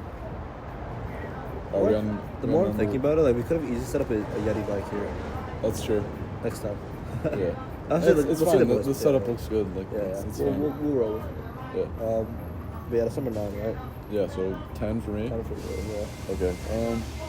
Yeah, I might have to. And just going back to what I was saying also with the drinking thing is that, I mean, like, when I go out with the ski and stuff, a lot of people are like, oh, you're not drinking, like, why are you even going out? Yeah. And I'm just like, oh, to talk to girls, I guess. And like, oh, it's kind of weird just going there just to get with a drunk girl. What the fuck are you doing? I'm like, oh, no, I don't even care about getting with them. I'm just trying to practice. Like, the fuck are you doing, bro? Like, Yeah. it doesn't make sense. They just don't understand it, man. Like Yeah. it's just a different level. Yeah. I was walking with Teo today. I was telling him that, and then we kind of made this joke. We're like, "Oh, what if a girl wants to get with you? You're not gonna get with her?" Like, "Oh, I'm just practicing. Yeah, but bro, if I want to break that down for a second. Like, guys will go and like get drunk as well, and then they'll be like, "Oh yeah, it's totally fine to get with a girl like that when you're drunk." Mm-hmm. But like, I don't know. I disagree with that, and I don't even know why I disagree with that. I feel like it's obviously if you're getting with a girl who's like falling all over herself and shit, it's not good. But like if she's generally pretty like level-headed still, like I feel like it's fine to some extent. I've noticed that you can tell pretty easily. Yeah, and like it's not the end of the world if you get with a girl and she's like a little bit like, you know, and obviously like I don't know, it's a weird conversation, but like, you know, I feel like it's fine generally speaking at least, and I feel like I've talked to girls about this and they agree, like they'd probably rather you like be sober than so drunk that you're like you know going feral, you know what I mean? Like just Something bad's about to happen if you're both. yeah, drunk. exactly, 100%. At least one of you's thinking clearly, you know. Yeah. Because I'd say there's more of a chance that like you're not gonna have a kid or some shit if that's one fucked. of you's thinking seriously. God. You know, because Yeah. if you're both not thinking clearly, you might not. You might be like not very careful or whatever. You know, but for me, I'm pretty damn careful. So Yeah. I know I'm So not having a important, kid if yeah. I'm thinking properly. Don't throw your you life know? away. Exactly. Yeah. So all right. Number 10. All right, number 10 for me. So I honestly want to go with the same direction with like the looks thing. So I mean, not only has my physique gotten a lot better, but I feel like I've become a lot more attractive as a person this year, like inside and out. And this isn't necessarily just looks, but like, you know, I've focused a lot on it, maybe too much in some ways. You know, like I feel like I've become self-destructive in some ways with it, but like generally speaking, it's become like a net positive in my life. It's just like focusing more on how you look. Because like we're about to talk about in a minute, like attraction is very important, obviously, and we know that. But like, I feel like you were talking about earlier, like feeling like you're attractive is huge for your confidence and how people actually treat you, you know, and just like your general outlook on life, like how you look at yourself is how the world's gonna look at you, and I truly believe that, you know. It's big. Yeah. I think it's important. I think some people don't value it because they're saying that, oh, like you should focus on other stuff instead. But Yep. I think admitting to yourself, like, I guess it's like this body positivity stuff where it's like, oh, don't call yourself ugly and stuff. Right. Like, Yeah. I'm kind of glad I looked at myself and thought, damn, that's an ugly bitch. Because Yeah. I fixed it, you know? You Uh-huh. gave yourself agency. It's my favorite song. This is a good one. Stir it up. Oh yeah, my mom loves this one too. Steam it up. Oh, yeah, baby. He's so good, man. Steam it up. I know why Taylor left now. Why? He wanted to get the dining hall before 8. Oh yeah. I keep forgetting he's a freshman, bro. Yeah. He seems older. I don't know why. It's like quiet maturity. Right? Yeah, that's true. Yeah. All right, was it 10 for you? For you. I just want alcohol. Wasn't that 10? Oh, no, for you the just look? went. You Yeah, just the went, looks. yeah. Yeah. Oh man, give me a minute here. I want to go with. It'll be really good, but let me at least get something. Yeah, I mean, I've had a couple bad ones, but like that's Yeah. the purpose, bro. Is getting a few good ones. You get a few. So let me like, wait till something comes to my mind. Whatever comes to my mind, I'll say it. yeah, no, you get like a few really good points, and then a music. few ones that are mid. You know what I mean? Like, Yeah, it's, that's fair. yeah, that's good. Just enjoy the time, man. It's so good. Like, oh,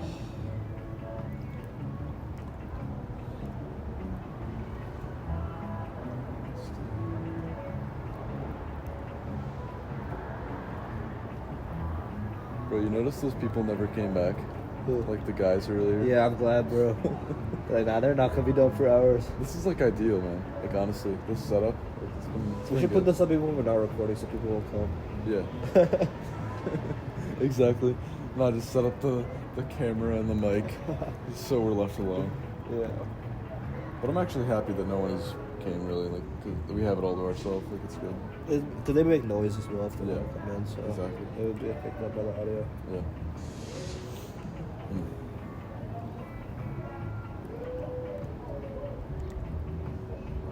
I did not envision this like at the beginning of this year. I'm not gonna lie. Neither did I. Like, That's this- what's fun about life, this is though. crazy, man. You gotta face this way.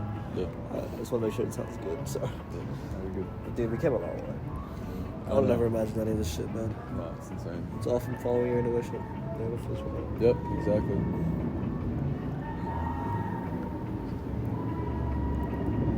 I would say for me, it's more of a simple one. But fuck it, I'm proud of it. So. I'm proud that like I enjoy my major more than I did before.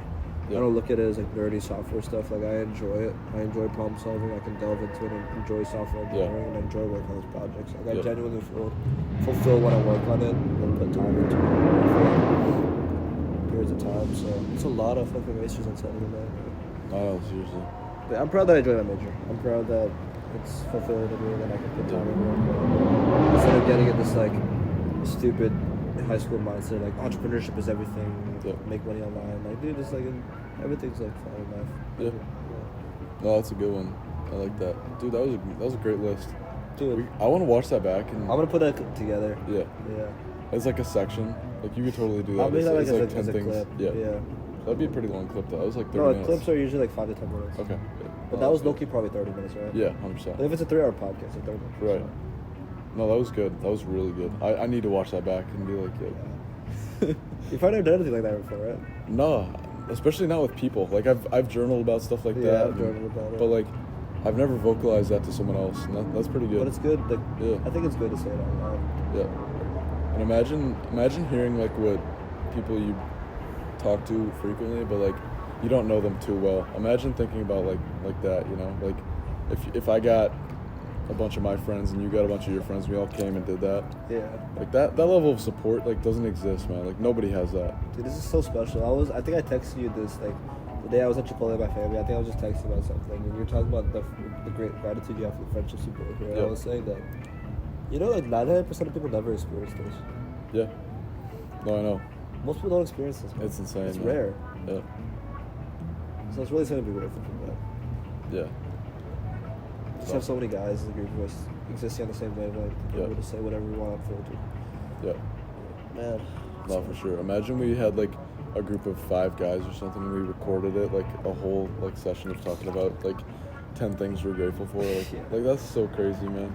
John said he'd watch this podcast, so if you're still watching, John, it's a huge plug to come on the podcast and do this. Yeah, absolutely. Just like Please if we go. had a bunch of people and you don't gotta say any controversial shit, bro. Just like Bro's gonna say come on something and about- talk about what you're grateful for, man. Could be That's anything. Come on, John. The 3 of us in a podcast would go insane. It totally Yeah. would. It absolutely would. All right, so we can talk about Red pill. red pill, black pill right now. Okay. So red pill is a It's basically the idea that you can improve, like, in a lot of areas of your life, and that you should never give up, right? I guess And it's also like this rejection of everyone's equal, everyone's the same, and really diving deep into like what makes a man, what makes a woman Yep. a woman, and kind of leveraging our evolutionary nature to Yep. advance in that. And black pill was a rejection of that, right? Or a rejection of just dating in general. somewhat. I mean, it's like it says basically, if you're not like super good looking and tall and like whatever else, that you should just not date because you're not going to get like the most attractive girls, and essentially it breaks that down into being like, okay, you can cope and get a bunch of money and or confidence max, stuff like that. But if you do that and you get a lot of money, you're going to attract gold diggers and that sort of thing. And like to some extent, I mean, I can see the points, I disagree. but I like to combine the two, honestly. Like, well, because we were talking about this recently. John Washington Glaze. Yeah, exactly. So for anyone else who doesn't know, we have this tall friend. He's pretty good looking too. He's pretty tall. Did you Yeah. say that? Yeah. So he has a girlfriend, and he's at the bar, and he's getting approached by a bunch of girls, and we're thinking about like, okay, why the hell is this happening? Okay, it's because he's tall and handsome, right? And say for example, like, you know, someone isn't very good looking. I'll just say that he like rejected all of them immediately and ran away. Yeah, exactly. If your girl's watching, John. No, but so yeah, this tall, good-looking dude, he's pretty damn nonchalant too. I mean, if you think about a guy who's not all those things, he's obviously going to struggle a lot more, right? No matter what he does. Like, I feel like we just have to accept that as an undeniable truth. Like, no matter how much you do, if you're not those things, you're going to struggle more. You know what I mean? Do you agree with that? I agree. Yeah. So, but yeah, you have to accept that there's a natural limit to the amount of success you can have in dating. I feel like you got to be realistic with yourself, but like, you also can realize that there's always something you can do to improve at the same time. And that's not something that the black pill encapsulates, and I do like a lot about the red pill, is like the improvement aspect. Because yes, you have a dead set like limit, I'd say, to a lot of things, but it's up to you to reach that limit, and that's what the red pill encapsulates, in my opinion. Does that make sense? I agree with that completely. And I think the point with John is that, you know, obviously some people will struggle more than others. You know, everyone has a different cards they're dealt to play. I think especially with John is that he's also, like, his confidence, he also had to build that with time. Yep. And I think he is one of the rare people who's also, like, I'm sure he might be handling a lot of things, but he does believe in the fact that volume is everything, and you have to gain that through experience. And I think he's also put a lot of time into developing the skill he has. Yeah, 100%. It took him a while too from the conversations we've had. But Yeah. I think at the same time, like, at the end of the day, there are things that are true about the black pill. Like, everyone has different cards are dealt, and some people are dealt 2 aces, and some people are dealt a 2 and a 3. You know? Exactly. But I think that being said, if everyone genuinely hit their max potential, you'd probably have plenty of options, dating opportunities. Yeah. And then, so at that point, it's like, okay, sure, you're going to struggle more than others, but you have the ability to hit your maximum potential, and you can probably do a lot. Now, at the end of the day, if you're like 3 foot and broke, like, you're fucked, right? Yeah, exactly. And I'm not going to go ahead and say that everyone has equal opportunity to gain success, right? Uh-huh. But I feel like if someone's watching this and you look at your life objectively, there's probably a lot you could do, and there's probably a lot you have.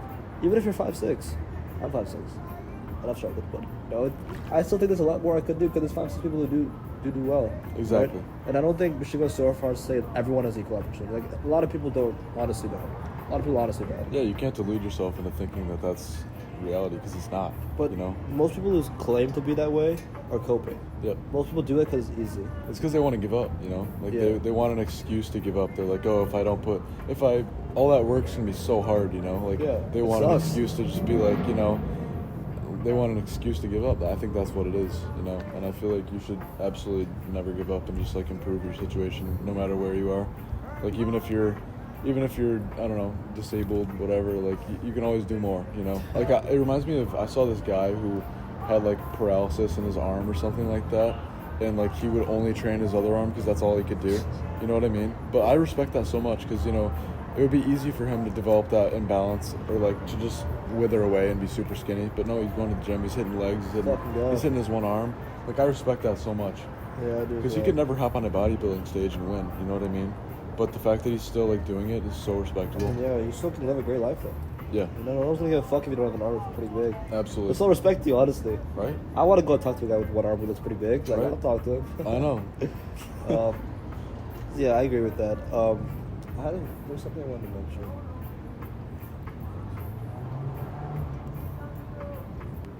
Just a minute.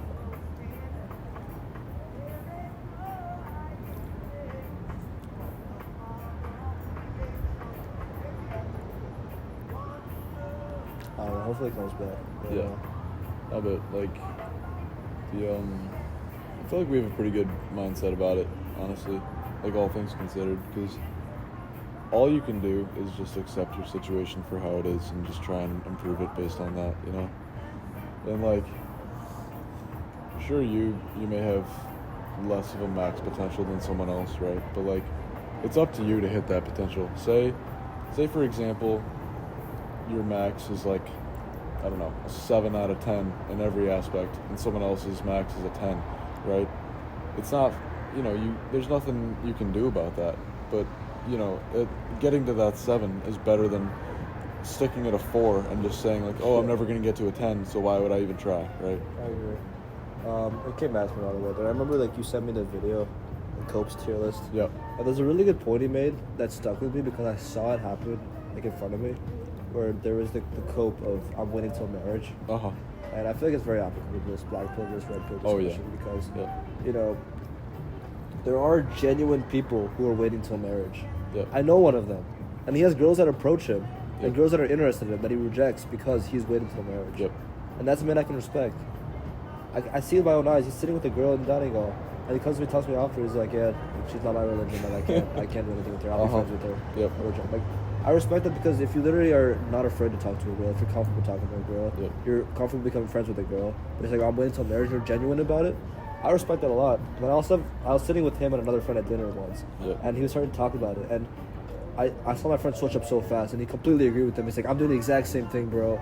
Like, I'm waiting until marriage too. Like, I'm super religious. Like, I don't Yep. want some low quality girl. I'm like, bro, I've never seen you talk to me, bro. Right? Like, what are you talking about? Yeah, and he's And then using it as you an know it's excuse bullshit. to not talk to girls, and like that's what he was talking about in the video. Like you can't use it as an excuse to not talk to anyone, right? I'm like, damn, I saw that with my own eyes. yeah, exactly, man. That's so cool. Like, I love that channel, bro. It's good. So There's good. some good content out there. Yeah. But yeah, I bring that up because it's kind of the black pill, red pill thing where like there's genuinely some guy in a wheelchair who's like 2 foot probably, right? Yep. Okay, it sucks. I'm not gonna cope and be like, you have equal chances, John, right?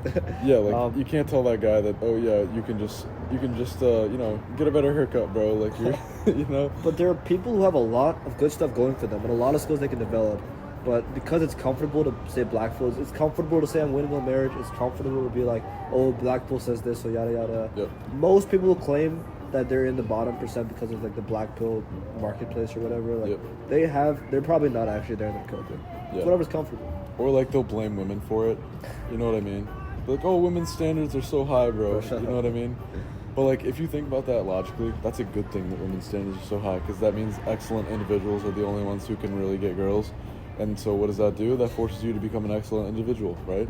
Bro, I know skinny motherfuckers who drink 3 times a week who have nothing going for them who get more girls than me. So I don't think girl standards are that high. No, I'm not gonna lie. No. And honestly, it comes down to your standards as a guy, who you're willing to get with for a lot of the times. Because I've had a lot of girls who are interested in me who I haven't been interested in, you know? Like, if they're, it's bad to say online, but if they're overweight, personally, I'm not like a huge fan, you know? Because I take care of myself. I'm in great shape personally. I want that in a partner, right? And you have a lot of control over it. That's just something I value, you know? And I've had girls, I'm 5'8" myself. I've had girls be like, yo, you're too small for me or whatever like that. And it is what it is. Like fair. I don't Never blame them. standards, man. I don't blame them. If I was a girl, I'd probably think the same. I'd probably want a guy who's really tall and who has the whole package, right? That's how it be, bro. Yeah, but it is what it is. You can only change so much about yourself, and like if you're a girl and you're overweight, you can absolutely change that. So I don't have any sympathy for that. I'm not gonna lie. Like it may sound bad, but it's just true. Yeah, I think overall I agree with most of the red pill as topic because I think Yeah. that whether you agree with it or not, it's real, Uh huh. and I think that's what's cool about it. Yeah. If you look around and you read it, you'll see it everywhere, and I think it's eye opening because I guess it's never taught to us that like guys and girls are different. Yep. You know, in fact, that I feel like it doesn't have to be taught to you because most of our civilization has continued to reproduce. I think so.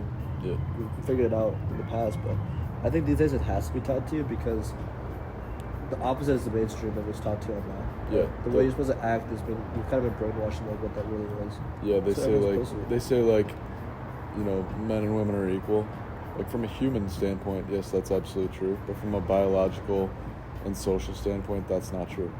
Because men are stronger than women, right? That's just generally speaking, that is the truth.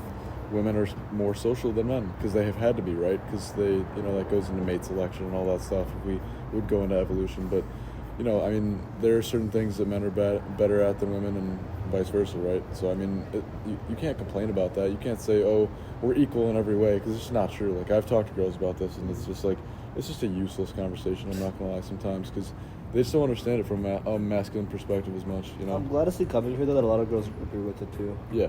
That makes me happy. Because A lot of them do agree with it deep down. that's like a female code. And girls So, like to be girls too. At the end Yeah. of the day, I learned that too. Like they don't all want to be like guys. Yeah, girls just want to have fun, bro. That's pretty much all it comes down to. I'm not gonna lie. Like Honestly. they wanna have a good life. They want to have a lot of fun. And Yeah. like as a guy, you know, you don't get to have as much fun. I'm not gonna lie, but you have fun in a different way. I think it's You know? pretty fun doing that. Yeah, it's definitely fun because it's In more its own like way. it's more like improvement based, but it's Yeah. not like, oh, I'm gonna go take pictures with my friends in Cabo. I love that you know what I shit, mean? man. I I'm not love gonna that go shit. to I'm not gonna go to Miami and go on some billionaire's yacht. You know, just It sucks so much. yeah, I don't get to do that ever. I gotta be the one to fucking own the yacht. Yeah, that's fun. But it's like men and women are equal, objectively. Yeah. Is in terms of like the whole value set. But I think people downstream effects of that are like, oh, if they're equal, they must be equal in every way, and like, oh, women are just as strong as men. Like one of my friends on the podcast, he was trying to argue with me, Uh-huh. but there are many women that are stronger than you, bro. I'm like, okay, but objectively, like a man is stronger than a woman. Yeah. That is just because there's a few select women you can find and show me on like proof. Like, Exactly. look, can you bench as much as she can? I'm like, bro, relax, all right? Be like, that's one chick. Like, compare that to the average dude, you know? Like, if the average dude entered a women's powerlifting meet, like, he could do pretty damn good. He could put up Dude, some I get solid first. numbers. I get first. I totally would too, bro. I'd smash that shit. If I put up And that's not a bad 495, thing. 495 on a woman's deadlift, I'm fucking hilarious. And I feel like people think of that as a bad thing, that men are different than women. I think it's great. Absolutely. And doesn't mean men are better than women. Because It means we're both better in our own ways. Yeah. Yeah. Like, you need each other to function, and I feel like that's something that's pushed nowadays. Is like, men don't need women, women don't need men. Fuck that. I believe. I need a woman. Yeah, I want a woman, bro. The fuck, like. It's so stupid, bro. Like, I feel like if I had a really good woman in my life, it would totally like change my entire outlook and how I do things, right? Like, You got a lot of shit figured out too, man. yeah, absolutely. They can add so much into your life. They're fantastic. I love women, bro. Like, it's just like it's Make life more boring. There's no women. yeah, man.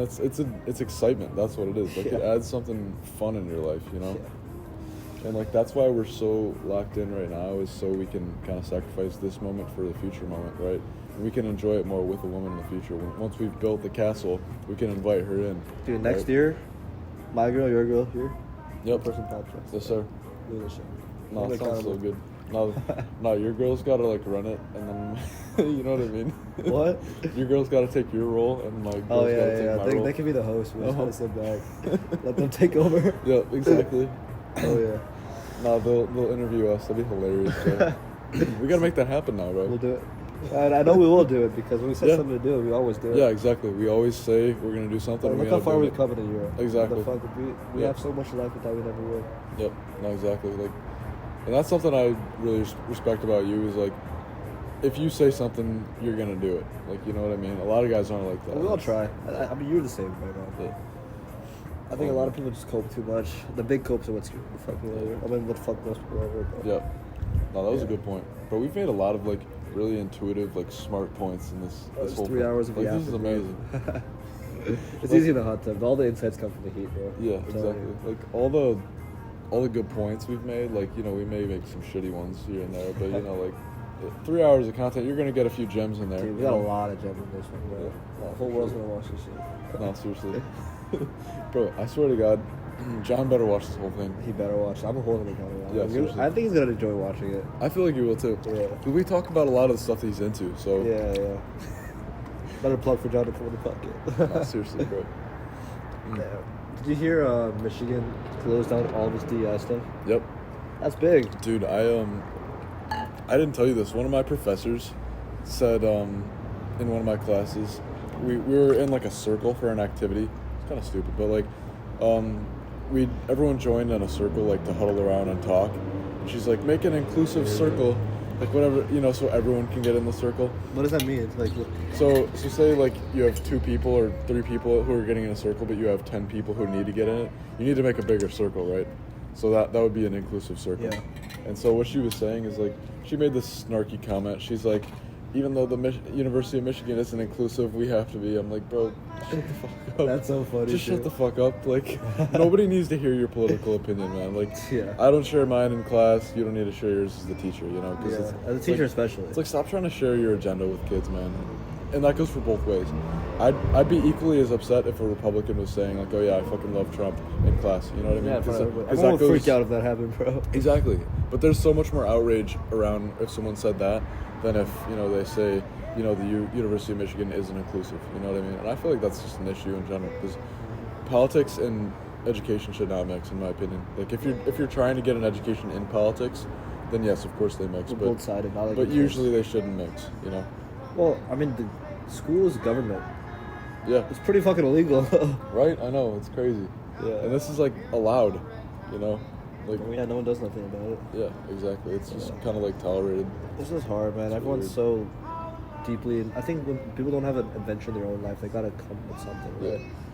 And that's usually politics for most people. 'Cause Yeah. It's fun to think people are evil and you're good. Right. Give yourself a pat on the Just back. have such a simple worldview. You know what I mean? Yeah. Like and things aren't black and white. You know, like they're never black and Well, white. baby Like, was right. like even when I would debate with my female friends in the past on politics, they'd be like, "Oh yeah, I hate Trump and he's evil." Yeah. I would never say I hate Kamala and she's evil. You know? Yeah. 'Cause she's a human being. You know what I mean? She's evil though. Let's be real. No, I'm Yeah. kidding. Well, you know, she may be, in my opinion, misguided on some things. Yeah. You know, like, I'm not going to hate her just because she's a different party than me. You know what I mean? It's just so stupid.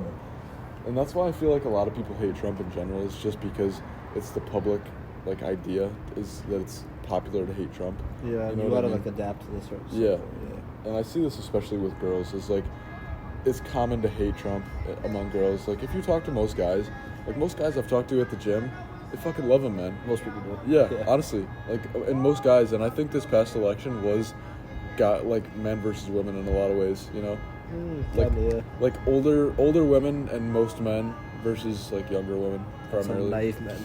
Yeah, yeah, exactly, and some bitch ass dudes. Pretty much. Honestly.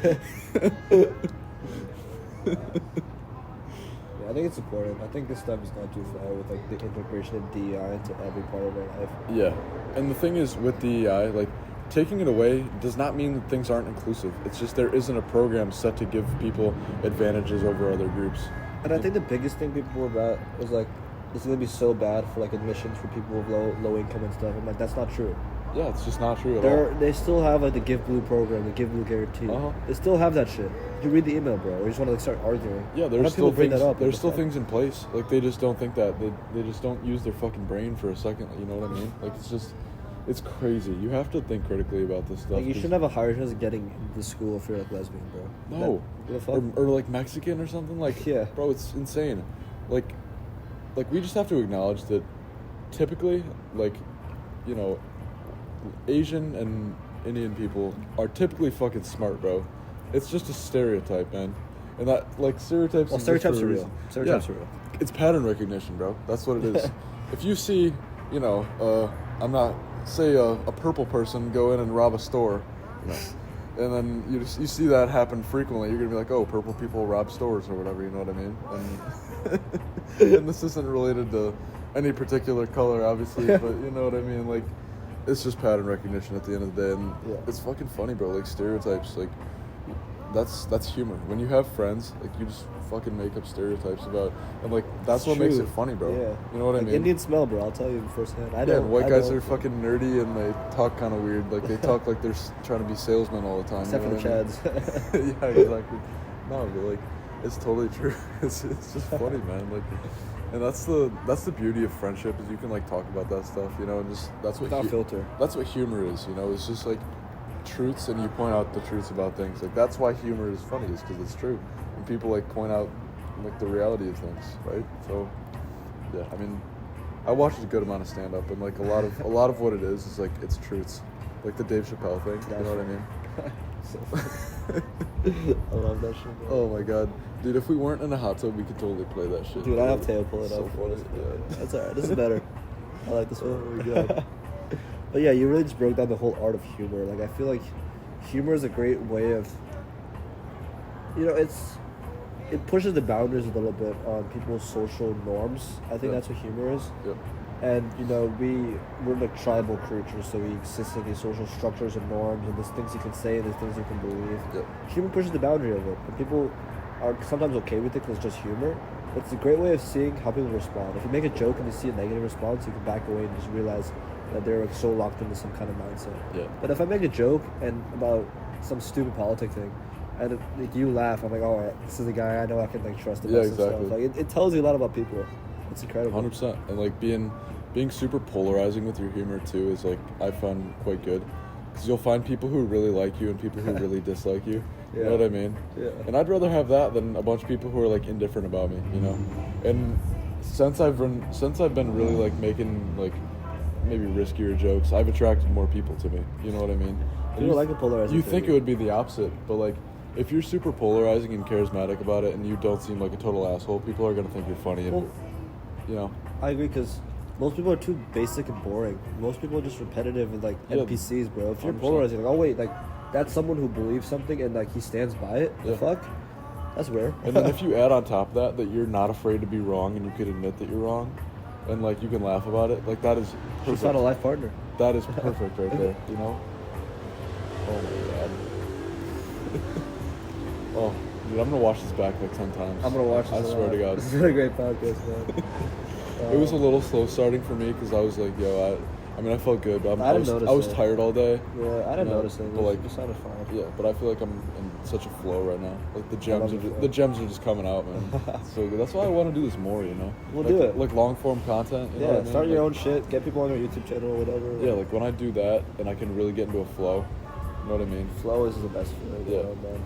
And also, I feel that with like socializing throughout the day, that's why when I'm going to my first class, I'll try and talk to as many people as possible, because that kind of prepares me for the rest of my day. If you can get over the fear of talking to the first few people, the rest of your day's easy. You know what I mean? Because That's a great point. you've already done it. You know? If 6 a.m. cold approaches with girls. yeah, exactly. And then by 6 p.m. you'll be chilling. You know, you'll 36 in the day. Be, uh-huh. Yo, what do you think is like the most girls you talk to in a day? The most girls I've talked to in one day, like cold approach or just talk to. Just like number of girls you've had an interaction with in a day. Ooh, that's a good question. I mean, I probably want to talk about the cold approaches in high school, because I would do that autistically, bro. Like I would go to the mall and talk to What's so he many saying? girls. I mean, I would do upwards of 20 a day, That's crazy. and like yeah, it was a lot. But I definitely wouldn't recommend doing that. Like, don't just go out to a mall. That's also we insecurity. talked about this earlier, you know. So yeah, it's just not a good idea. Incorporate it into your life. Yeah. Keep it natural. Mine was probably like orientation day. Okay. I Yeah, don't can remember see how that. many, but Yeah. I wrote down in my journal 10 to 20, so maybe it was right. I just Uh-huh. can't remember if that's true or not. You Yeah. remember all the that? fact that you can't remember the exact numbers, funny. 10 to 20. Somewhere in that realm. Someone's getting brutally axe murdered down there. Yeah. We're having too much fun. Anyways. Oh, dude. Should we close or should we keep going? No, I feel like that's good, man. Honestly, I feel like that was good. That was a great conversation. Yeah. Had a hell of a lot. That was really Hell of good. a life. Wait, hold on. Let me see how long that was. That was. What time did we start? Like 7 something. It's almost 10. So 7:20. that was at least 2.5 hours or so, right? Yeah. Yeah. Easily. No, that was really good. I'm happy. Oh man. It's 10 o'clock. Are you serious? Yeah. I got here at like 5, bro. I know you did. Dude, that's perfect though. Like I gotta go before they close shit. So Oh, I got yeah. nothing to eat for dinner. Well, they close at 11. yeah. Yeah. So I gotta bring all this shit. That's I'm true. gonna show up to Chip with like 2 suitcases. Nah, I might just leave it here. What time are you sleeping? Leave what? What time are you sleeping? Probably 11. Okay, try I'll to bring it get with to me. bed. I'll bring it with me. Okay, well, tomorrow just remind me. Just like call me when you want to return the stuff. I'll Okay. come meet you. Yeah, they I'll sent me help an you carry email it. about like for 5, so we Okay. gotta do it like before then. Or Let's we do it could. sometime in the morning. Yeah, I'm free all that's day. fine. And I'll bring the 2 suitcases to me to Chipotle. Okay. This looks so corny. Yeah, it'll be fine. Alright. It is what it is. Man. Thank you Or for tuning in, or if ladies you and wanted to leave gentlemen. them here, you could. I look don't need the suitcases, so I can grab them tomorrow when I drop the list. That's what I'm thinking. This much is good. I don't need them till like Wednesday, so I'll just probably come up with some random plan. Yeah, That's honestly fine with I me. mean, if you wanted to leave them here, because Rob's not here, so it's not an issue. Okay, let's do it. Yeah. just- Alright. And you could get them tomorrow. Good night, guys. All right. See ya. Beautiful. I'm gonna get so sick. I'm so dehydrated. I know. I've been trying to drink a good bit throughout.